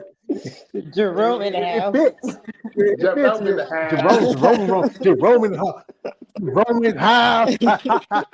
house. And that's the thing is that you're not going to get to this point without, putting the time in, the work in, the money in, the finances in. This sport is not simple. And then if you're young, especially starting out, a lot of, like I said, like somebody too they have to charge for their competitions. They have to put it on a credit card. This is one problem why there was so many women for some shows, because you got shows here and there, and if they're lucky enough to get sponsorship.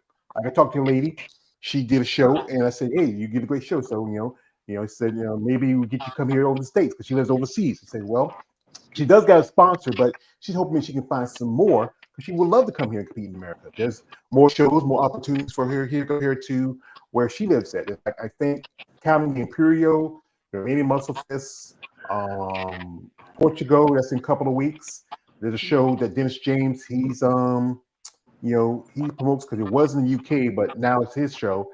And and then also you have the Masters Olympia in Japan. And I know a lady who was interviewed named Donna Jones, she started a GoFundMe because she tried to pay, because she's going to do Chicago in a month, and she's going to do the Masters and Open, but she said if she gets her Masters Olympia qualification, she's looking to maybe make some money so she'll be able to pay the cost of doing, to go to Japan. The thing is, it's just need people who want to invest into these athletes. It's nothing ever cheap. If it was a cheap sport, everybody would do it. Like you said, like Ronnie Coleman said that. Well, it's a lot of people, who's, I mean, you got to look at it from the standpoint of, if they want to support the athlete, they want to support the athlete just to support the athlete, but because they're like, well, what am I getting out of it? That's the question. I'm supporting you, but what am I getting out of it? So that's a hard sell. Like, not unless you own a company and things like that, and can just, and you have this extra residual income where you can help the athlete. Most people, it's like, well, what am I getting out of this for? I think every ticket that I looked at from Japan, the Master Olympia, is no less than $1,500. So that's just for the ticket. So to get there, then and then the prize money. I don't even know. I know last year or 2 years ago was $10,000. I know Hidetada. I know the weird thing is he's promoting the show with Iris, and he actually just announced. I don't know if you've seen it, but he was posing with somebody. He's actually defending his title. So he's actually doing the Master Olympia as well. So he's promoting the Master Olympia with Iris and doing the Master Olympia, because he's from Japan. So it makes sense that he would only compete. But he's not only promoting the Master Olympia, but he's doing the Master Olympia as well, which is weird. But, it is what it is. I mean, so, and I think in this video when he was closing, he said, wouldn't that be a kind of wouldn't that be kind of a conflict of interest if you but are? I've seen videos of him. I'm not worried about him, to be honest. I mean, I show my boy Ray Short ain't. I mean, at the end of the day, like I tell people, because everybody sits there. Here's the one question that people ask me. They're like, "Well, you're gonna become a judge, so if you have a competitor competing in the show," I said, "Here's the thing. Just because I have a competitor in the show, if they're not the winner, they're not the winner. I understand. I get the political aspects of bodybuilding. So I'm not going to sit here and say I have an athlete in the show and I'm going to put him in front of the person that's better than them. But I have a subjective point of view, unlike a lot of people in this sport. So it's different for me than other people. If I had one guy who was a police officer here, and I was just telling my client about him the other day. He was like, "Oh, well, I didn't train with Keith, so he's on the judging panel, and I know he's not going to give me a fair shake." I walked up to him, actually, and showed him my scorecard, and I said, and he won, and I said, "I had you in first place." I go, "Because you didn't train with me, that has nothing to do with where I place you in the show. If you're the better competitor, you're the better competitor at the end of the day. I don't take shit whatsoever. So people have to understand that part of the judging process is people taking their feelings out of who's the favorite and who they like, and actually judging shows on which they should be doing is basing judging shows off who's the better athlete, not who's the favorite or who's because I remember Charles Glass told me years ago when I was an amateur, and it's been a long time. He says, "Do you know how many envelopes pass hands behind stage at nationals, USAs, and shows like that for people to win?" And I was like, and it blew me away because I was like, "Is that why I'm losing? Is that why I'm being runner up?" Because I'm like, "Do I got to slide somebody an envelope? I don't know how much cash is being slid." I remember Lee Thompson when Steve Kluko beat me at USA's.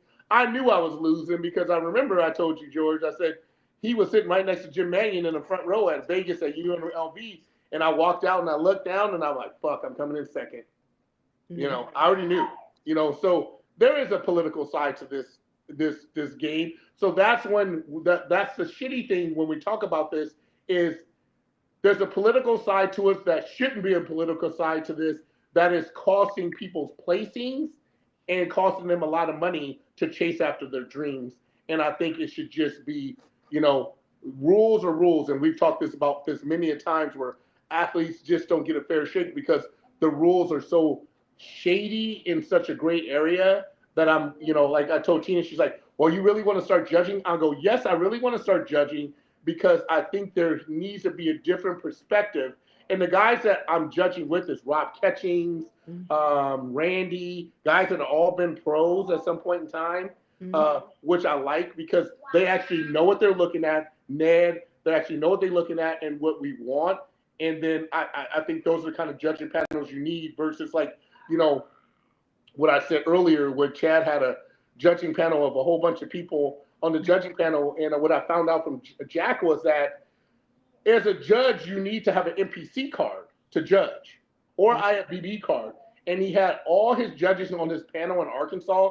None of them had NPC cards. And Jim Mannion and Tyler lost their shit.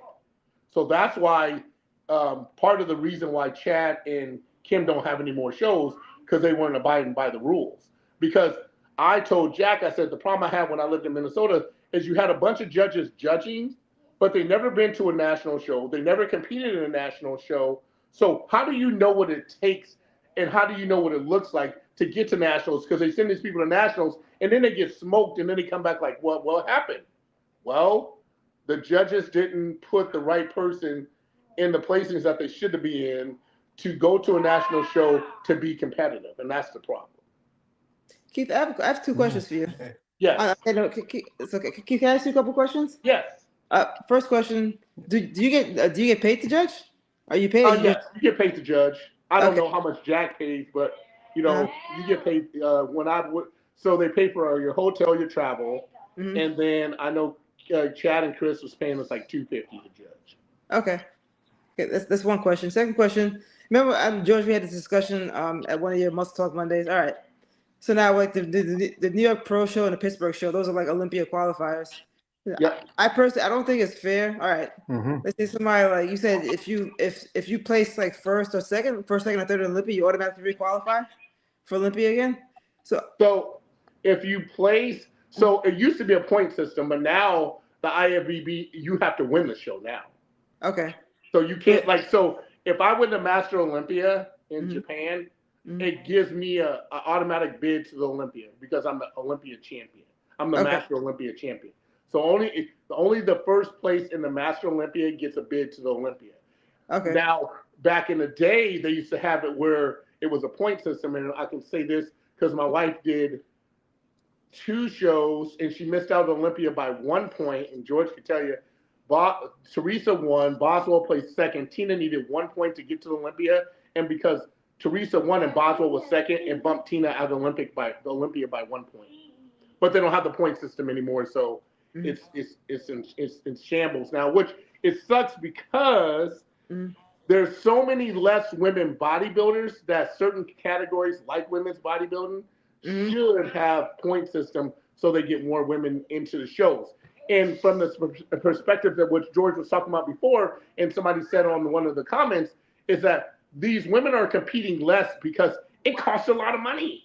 You know, you got to think, I mean, even if you're not like traveling with us, like with kids and stuff, you got hotel, you got travel, you got coach, if your coach comes with you, you got supplementation, you got your suit, you got your tan, you got all this.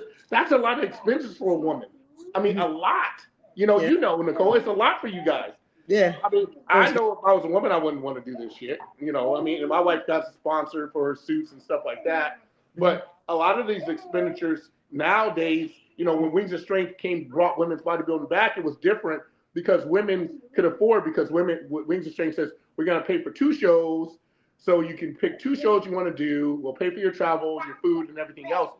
But now that that's gone away, and now that the world has changed, it's making it really hard for women to justify robbing Peter to pay Paul.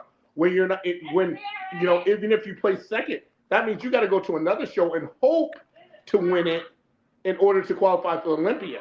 And versus a point system, like, so if you were second at a show and say, well, you go to a second at another show, that would probably give you enough points to get into Olympia, but that's not how it works anymore. Yeah. Well. Sorry. All right. Remember we discussed this, George. Well, So if let's say I competed in the figure category for Olympia, for Mr. Olympia, and I placed top 3. That automatically qualifies you for the next year. Okay, this is the problem that I had. What I couldn't understand. Like, remember I said Natalia, she competed in the New York Pro Show. Yeah. She won, but if she placed top 3 for women's physique in the Olympia, she's automatically qualified. That I didn't like that because maybe some females, some bodybuilders do it for a living. So I don't understand. Like, if she's already qualified for Olympia, I feel like that doesn't it take like. Here's 2 sides to. There's 2 sides to every story. Because they don't get paid the money that the men do. They try, like Natalia will do as many shows as she can to make as much money as she can to line her pockets. I get it. I said, but like me and George and other guys and other people on this panel will talk about, if you automatically qualify for the Olympia, the girl that comes in second should get that qualification. Yeah, and I agree. And so I don't understand why Tyler and Jim and Steve and these people don't see that as, okay, you're already qualified. No matter what, we know you're qualified. We understand that you also have to make a living, because, you compete. I mean, like the guy, like Samson Dua, like here's a prime example. Arnold this year, the prize money is $750,000. Then the Arnold New England is worth $250,000. So you can make $1 million in less than a month. The women are making nowhere close to that money. So I understand their perspective of why they do shows. Sarah doesn't need the money because she has a rich husband, and they do very well. So she doesn't need the money. But there's some women who says, I got to do these shows because, again, these shows are not cheap. And so I got to keep and I don't know Natalia's situation, so I'm not speaking on her behalf, and nor do I want to speak on her name. But there has to be a reason why she's doing these shows, and it's not to qualify. It has to be a monetary value and why she's doing these shows, because that's the only thing I can think of. Because you're the one you're one of the top 2 women's physique competitors in the country. So what do you have to prove but to win your title? So if I'm her and it's me, that's why. I mean, I guess Samson did it for different reasons, because he did like 3 shows after he won the Olympia, but that was to pay it forward to his fans who didn't see him and all this other stuff. And he actually lost this year to Derek at the Arnold, but he understands that he has to refocus in order to retain his Olympia title. So everybody has their reasons. So I don't know, because most of the times Mr. Olympians, once they win, like Andrea, I don't even know if Andrea will do the show in Arizona, George, because there's no really residual for her to do that show like it was before. No car. I don't think there's $50,000 involved. So I don't know if she'll just wait and see if the prize money will change, which you think it would, because if they change the prize money for the men, which they're going to have to, because Arnold just jacked his up to $750,000, and you don't want to be the secondhand bitch to the Arnold if you're the Olympia. So you got to raise your money up, because guys are gonna be like, why am I doing the Olympia when I can go to Arnold and make $100,000 more? So Jake and those guys and Solomon, those guys ain't going for that shit. But they did raise it though. Last year I think it was like $650. Last year for Mr. Olympia, they raised it. It was actually this year it was 500,000. This year's 500. Arnold is 750,000. 5,000 this year. Yeah, I seen that they raised it 750. But it wasn't Olympia. Didn't Samson win like 650 like last year for the Mr. No, Olympia? Samson got about a brand new house and living life good. That's the boy. I think Samson got 500 last year. Okay. Yeah, That's what he got. Oh, wait, we got a man here, KL the Wanderer, coming through. Welcome, brother. You sitting in the way, Hey, what's going on, everybody? Hey, what's going on? What's going on? No, I was coming from outside. Yeah, you're coming outside. But that's the thing is that wheelchairs still have point system, and there's nothing many wheelchair competitors. I would think, but the problem is Jim Manion's not going to do that. I don't know about Tyler, but Tyler's the future, because he just recently did.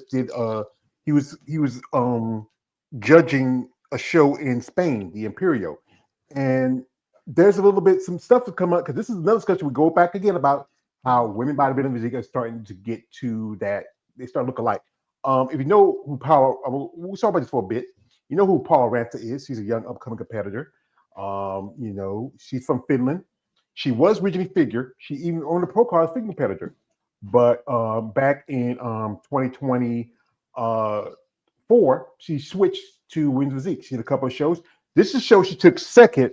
That was a debut show. She took second, and then she came in, I think, third this year. She did at least, I think this is the 4th show she did.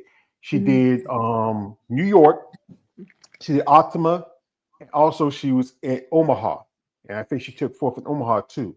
And she posted this on her IG, and she made some kind of comments, and I'm going to share it to you because I took them and screenshot them. And this is a sign, and she's only like 25, 26 years old. As I said again, still wet behind the ears and breath smell like Similac. And she posted this, and this is some comments she made. And if you read it here, I'm gonna read it to y'all. Give me a second here. It says, this is not intended to offend anyone. There has been ongoing discussion about whether women's bodybuilding is dying given to the low number of female competitors. This topic has sparked debate over whether there should be clear rigid regulations distinguish women's bodybuilding from women's physique. And she goes like a go here. Let me see if I can find that. I think I put it here. Maybe that's something else. They pull it up. I had a little, here. And she posted this, and it is pictures. If you notice, you pay attention to them. These are the competitors that were at the, because because they only had 4 women for women's bodybuilding, and they had at least 10 for women's physique.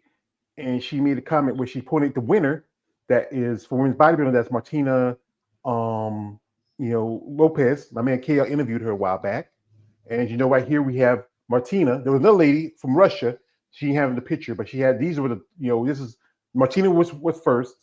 Roma Scottson, who I also interviewed, she was second, and this is Josefa, who was fourth. The other lady was a Russian competitor they have here, and then you have off the screen you have Eula, who took second. The winner, Brigitte, and I believe I think Paula took third at the show. And she's not too, I think, seeing like in my opinion, all smaller than 5, all top five women's physique are a lot smaller compared to women's bodybuilding. And again, you gotta understand, it's getting to the point where Tyler was the head judge of the show. And here's another comment she made. And I'm gonna she pulled this up here. And she said this. She said this comment. She said, it says there has been ongoing discussions about whether women's bodybuilding is dying, given to the low numbers. It says like in 2000. And what do you think about this? But the thing is, this sounds more like a young lady who has a case of sour grapes than someone who's just, this is what stuff I want to talk about. But the thing is, too many people don't want to talk about it. She mentions it, and everybody's under uproar about it. But if you're not willing to speak up about it, hey, why should I care? Well, what she was saying about I'm sorry, I wasn't focusing enough. With she was criticizing the top 5. Well, there wasn't women. She was criticizing how the lady who won the show looked more like she was close to women's bodybuilding than physique, and how women's physique and how the numbers are so low to women's bodybuilding compared to physique. I think you're talking about Martina Lopez. No, she was talking about how Martina Lopez looked like she's smaller. She looks more like women's physique she does with women's bodybuilding. And she's talking about how, because this was her 4th show, she did pretty much 2 shows back to back, then did a show before she went to this show, and then she comes up. The last couple of shows she came in the top 3, top 5, and now I think she felt like she was going to come in, because I remember a while back she actually reached out to me and asked me who was doing the Omaha, and I know like 4 ladies who were doing Omaha, the interviews with. I didn't mention their names. I mentioned others. Because hey, they're not. I got to sit on my nose, but these ladies who interviewed me, I'm still cool with them. I don't want them to know unless they tell you what they're gonna do. The show's cool. They put out their social media, it's cool. But it's just a simple case of someone who just don't realize that it's about your work ethic and about what the judges want.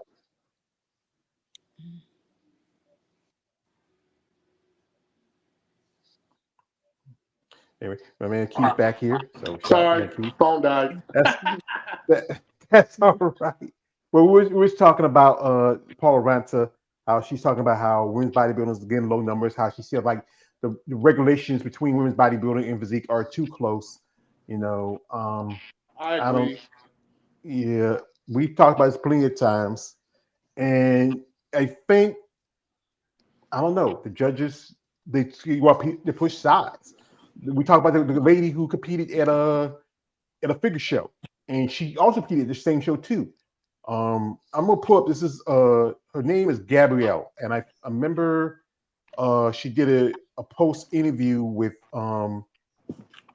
AJ. AJ, a female bodybuilding channel, and if I can find that video, and this is where again we talked about earlier how some competitors they try to hold on tight to a division that they no longer belong in. And also, I'm going to show you the winners from the divisions. Here we go. So give me a second. And I should have it here. And bear with me, folks. There you go. and should pull it up here. And here is now. This is Gabriella. She's from I think Lithuania, someplace. Oh, you do great. When we see you, the legs are like full. They're shredded. They got density. Let's see the back one time. We know she didn't win, but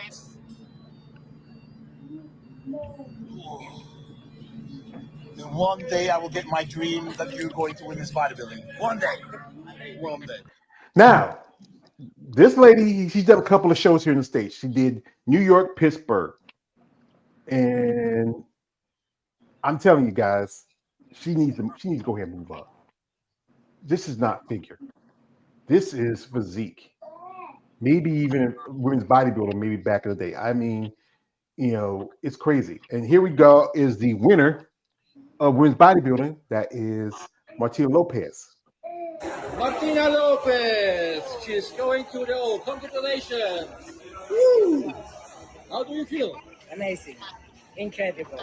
My dream has become true, and I'm very, very happy. Represent women's bodybuilding from Spain in Las Vegas, and I will bring even a better package to the Olympia. Yeah, that's true. So, our fans and your fans want to see some flex for the Olympia. Let's see. Woo! Bro! Yes, Olympian. Yes. From Spain to you, from the EM Pro 2025, Martina Lopez, the winner, is going to the O. Long live women's bodybuilding. Woo! Now, here is the winner of women's physique. Your first ever Olympia qualification, routine of the night, also Empro Pro. Quick, what are you feeling? I'm feeling amazing. I can't not found words yet, but in a few days I realized. But actually, it's too much emotions. And one important thing, how much did she gain of size? Did you say? Actually, 8 kilograms. Coach Don there says 8 kilos off, but most importantly, condition of the night with Sanna. Both of you two were, I think, probably the best condition, but with 8 kilos up, and routine of the night, condition of the night, routine of the night, most gains of the night, and then the Olympia qualification. Let's go. Hey, your first ever Olympia qualification. For those who know, as you know, the U.S. we go by our different statistics. 8 kilos is 15 pounds. I found it out in another thing. He interviewed her earlier, but that's the thing is. I think it's more. I think it's more than 15. I know. I think it's more than 15 pounds. I know. It's 8. It's 2.2. So it's you multiply 8 by 2.2. So it's probably like 17. Oh. Pounds. Oh. Here's the thing. When tamer or somebody tells you that their wish is for you to go to bodybuilding, that means go to bodybuilding. Mm-hmm. And so I know this from when I won Team U, when Steve Weinberger said, hey, you should come to Team U. And I was dead set because I was runner-up at USA's twice, that I was doing USA's. And Flex was like, if Steve tells you to come to Team U, you go to Team U because you're going to turn pro. And I was just didn't want to do it because I knew the backlash, and we've talked about this, where I was going to get from it. And so I did Team U, and clearly I won, and so I didn't want to take my pro card. I was just going to bypass it, and Flex and Sean got in my ass and was like, a pro card's a pro card, take your pro card, no matter what show it is, Nationals, USA's, or Team U. And so I took it, and the rest is history.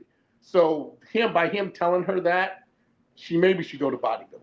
I mean, at the end of the day, because when judges sit there and somebody in his position, let's just say that, says that maybe you should, my dream is to see you in women's bodybuilding, then the next show you should probably do is women's bodybuilding, to be honest. Mm-hmm. Well, AJ, he's a big fan of women's bodybuilding. The female body channel, him and JB shot at them. It shot me out, it shot my man David out. We are consistently about bodybuilding. I think she should do physique.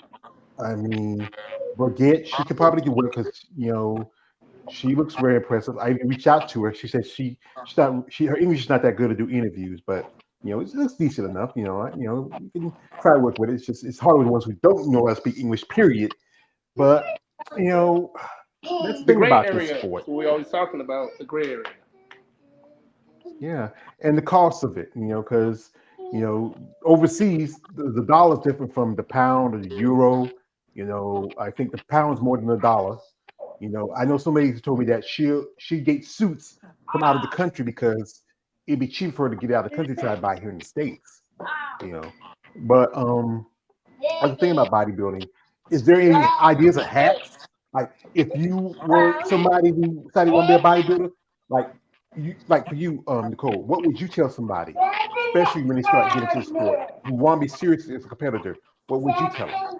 I don't have realistic expectations, and it takes time. It takes time to build muscle. Like I tell you right now, I trained 3 years before I competed in my last OCB show.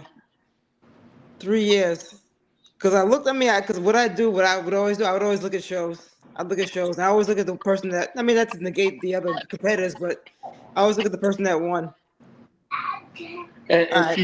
She's right about that. My girl Reagan, who just won both of her classes, she's like, "Well, how did I lose to this older lady?" And the lady she had, she posed well. She's a beautiful black woman. She's from Houston. She hit her flaws very well, and Reagan just didn't understand. Again, you go like Nicole said, you go into the show with no expectations, but there's a thing called muscle maturity. And you have she had better shoulders than Reagan, so she had better caps than Reagan. The other girl who I thought was a close second because it was the black girl who was first. Reagan was second in overall. The girl in the green was third. The girl in the white with the red hair was fourth, and then the taller girl was fifth because I seen the scorecards. And I said, "You're talking about a muscular maturity thing." So we go back to the lab and we build up your shoulders. What I realized in bikini, you don't have to worry about your back. You have to worry about your shoulders, arms, glutes, and hamstrings, and your presentation, and your conditioning, clearly. If you have all three of those, because you don't show your back because your hair never moves. So you don't really, you want to train back, and you should train, but that's not something that they're looking at. They're looking at glutes, hamstrings. It's a tits and ass show, let's just be honest, when it comes to bikini. So we go back to the lab, and we focus more on the delt caps and things like that. And, I said, again, you went into your first show as a coach, you try to explain this to your clients, but they don't understand why they lost the overall title. Because, clearly I said, for one, I tell my athletes, go into a show without any expectations of nothing but to do your best. And then when you win, and then you win again, and then you go for the overall is a whole different perspective because you're going against 4 of the classes besides your own class with all different looks. Yeah. And now these judges are looking at what everybody's strengths and weaknesses are and trying to come to a mutual decision on who the overall winner is. But as an athlete, they don't understand that. As a coach, and as me and Nicole being pros, we understand that. But as an athlete who's an amateur who's just getting into the sport, they don't understand that. And she's still frustrated. And I'm like, there's no reason to be frustrated. You won 2 classes, your first show. Now we go back to the lab. The next show that you do, you win the overall title and you get your pro card, which is the Weider Classic in November. That's all that happens. But again, trying to get your athlete who's now seen all this success, winning 2 classes, and then all of a sudden she doesn't win the overall and don't understand why she didn't win, and some other people didn't either.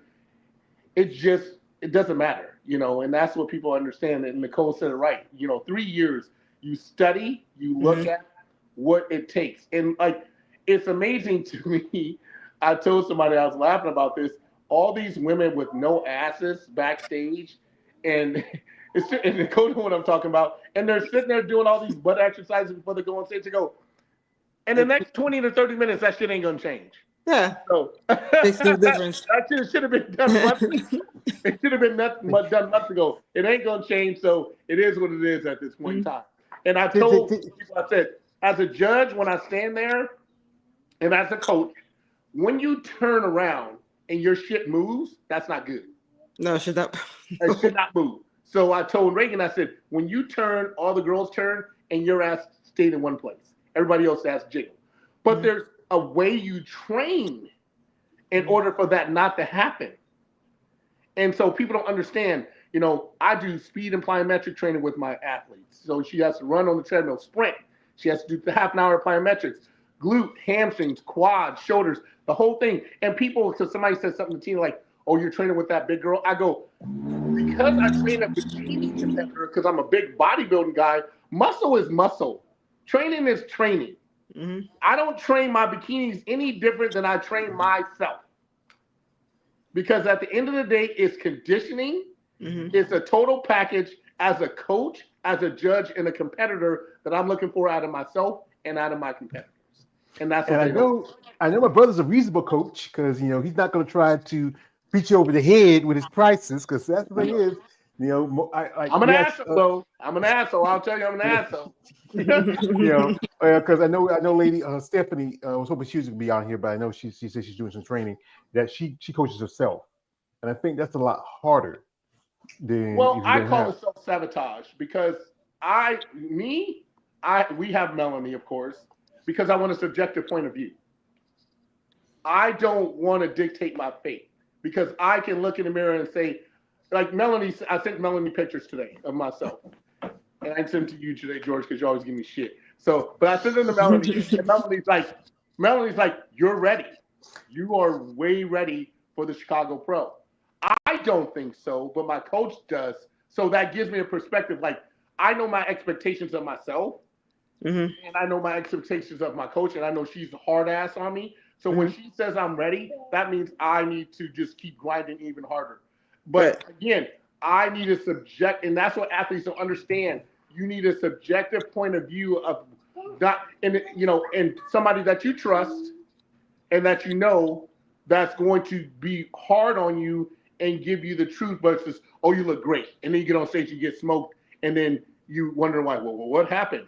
Because you had a person that was just wanting a paycheck versus giving you an authentic, transparent point of view on what you should look like on stage. And that's the problem with a lot of these coaches out here putting people in wrong classes. And that's the problem of people wanting to coach themselves because you can look in the mirror and go, well, I'm going to change my diet today. No, my own says my diet. She sent me my supplementation list. The shit doesn't change until she tells me it changed. So today I told her, I was like, today I'm 269, 270. She goes, are you hungry? I'm like, I'm starving. She says, well, I'm going to look at your diet and I'll make changes at the end of the day. That's up to her. That's not up to me. And if I do anything other than that, Dave Palumbo said it best. If I, excuse me, Charles Black said it to me once. If I say a handful of nuts is a handful of nuts, and you anything less over that, you're cheating.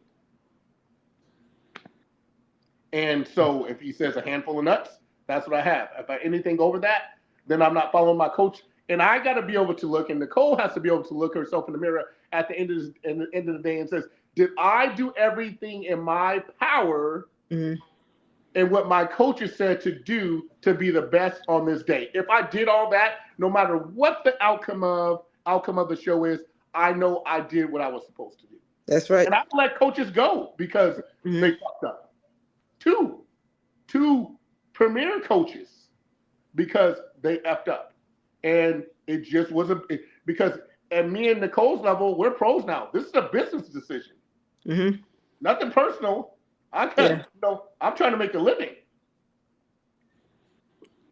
Yeah, that's right. right. That's the thing. Yeah, brother gives up good points. I mean, and I think anybody who gets in sport, you understand all the aspects of it. Just most hopefully the financial of it. As you know, I said again, the travel to the shows, the cost of your tickets, the cost of your suits, the cost of hair, makeup, your board shorts and your banana hammocks, all that's involved in this, but if there's ways, if someone who can, if you can make a decent suit, a good suit, where it's not too much where it breaks your neck or break your bank, then look for them. Just like sometimes I've been having a couple of suit designers started following me on my IG, and sometimes they will post something where they have suits for sale. I know some will do resale, some do rentals. You know, if anything, there are ways to make bodybuilding not as expensive, and also understand that if you gotta pay, you gotta pay because you're gonna play. That's right. You gotta pay to play. That's right. Yep. Yeah. Well, folks, I do appreciate shout out to my man Jeremy who's here. Shout out to Damon J. Shout out to man KL who came in. I appreciate my guests who are here, giving their aspects and their thoughts on this, because you know what, as I know, as a person who follow these ladies and we have conversations, like my man send me his dirty pictures to me. I like when he send me his wives. But Hey, George, not to cut you off again, but I have to say this, and I've said this now 2 weeks in a row. Nicole, it's a pleasure having a female on the panel. Oh, it's thank a you. pleasure because you get so many of these women who sit here.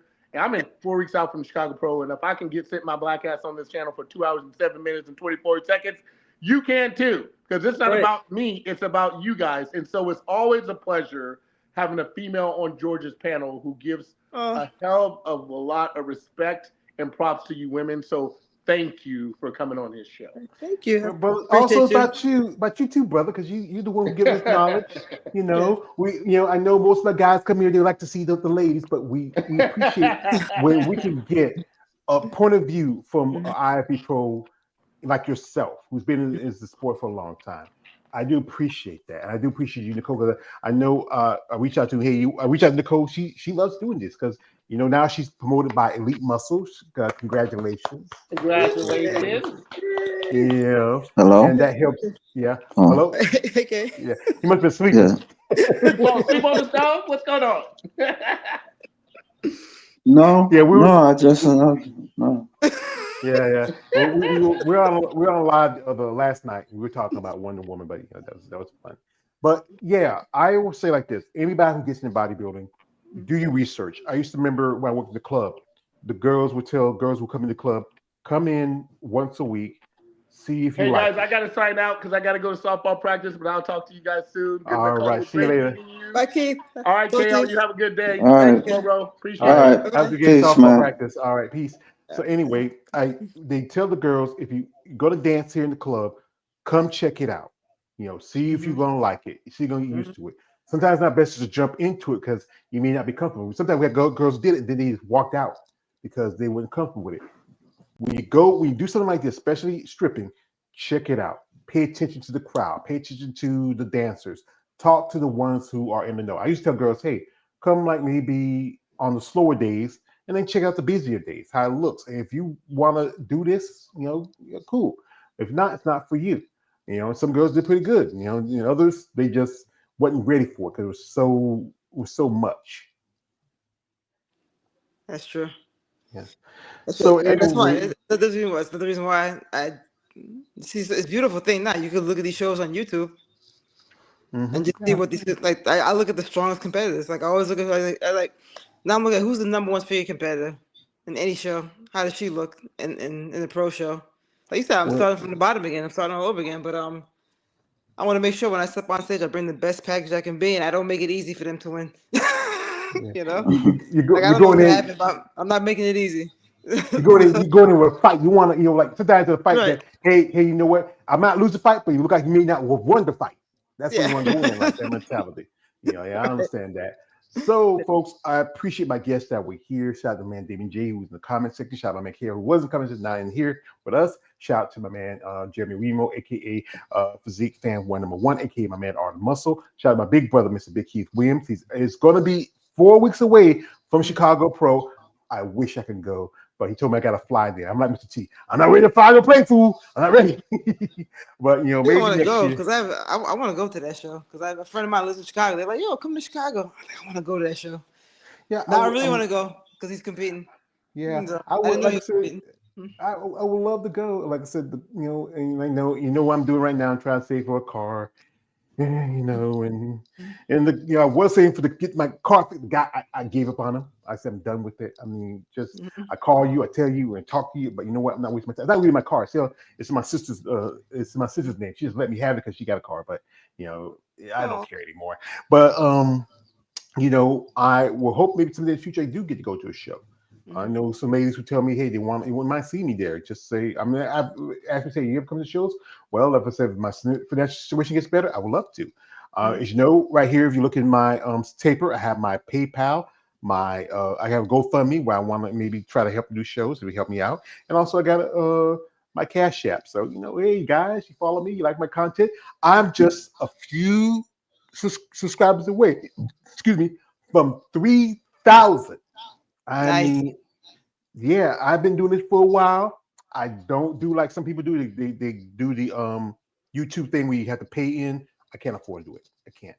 I put in my working time. I appreciate those pure 3,000 subscribers. I appreciate them. When we do it, we do. I think it will be no more a few days. Next MuscleTalk Monday, we do a little 3,000 celebration. So So yeah, you're welcome. You're always welcome, lovely lady. And shout out to my man Kia. He introduced me to you. So I got his girl now. Yeah, Kay's that's my heart. Kay, you coming to my show? Huh? Are you coming to my show? We'll see. Got to play by ear on that. The Baltimore, right? The Baltimore. Oh yeah. I used to. My uncle used to live in Baltimore. That's been a long time ago. I think I got family up that way. How far are you from Baltimore? George. I live in North Carolina. Wait. Yeah, that's far. Yeah, that's far. I'm a lot closer to. I wanted to go to Atlanta this year because my niece still stays up there. Her and my great nephew, and that been like I can stay with her, and then I can check out the Linda Murray Orlando show. But like I said again, I'm trying to save for a car, and but things happen though. Maybe somebody, maybe guys who are fan of me who has big pockets and like to see me do that. I'm not asking for money, but it wouldn't hurt to give me some. But folks, I do appreciate y'all. I appreciate my guests who come on here.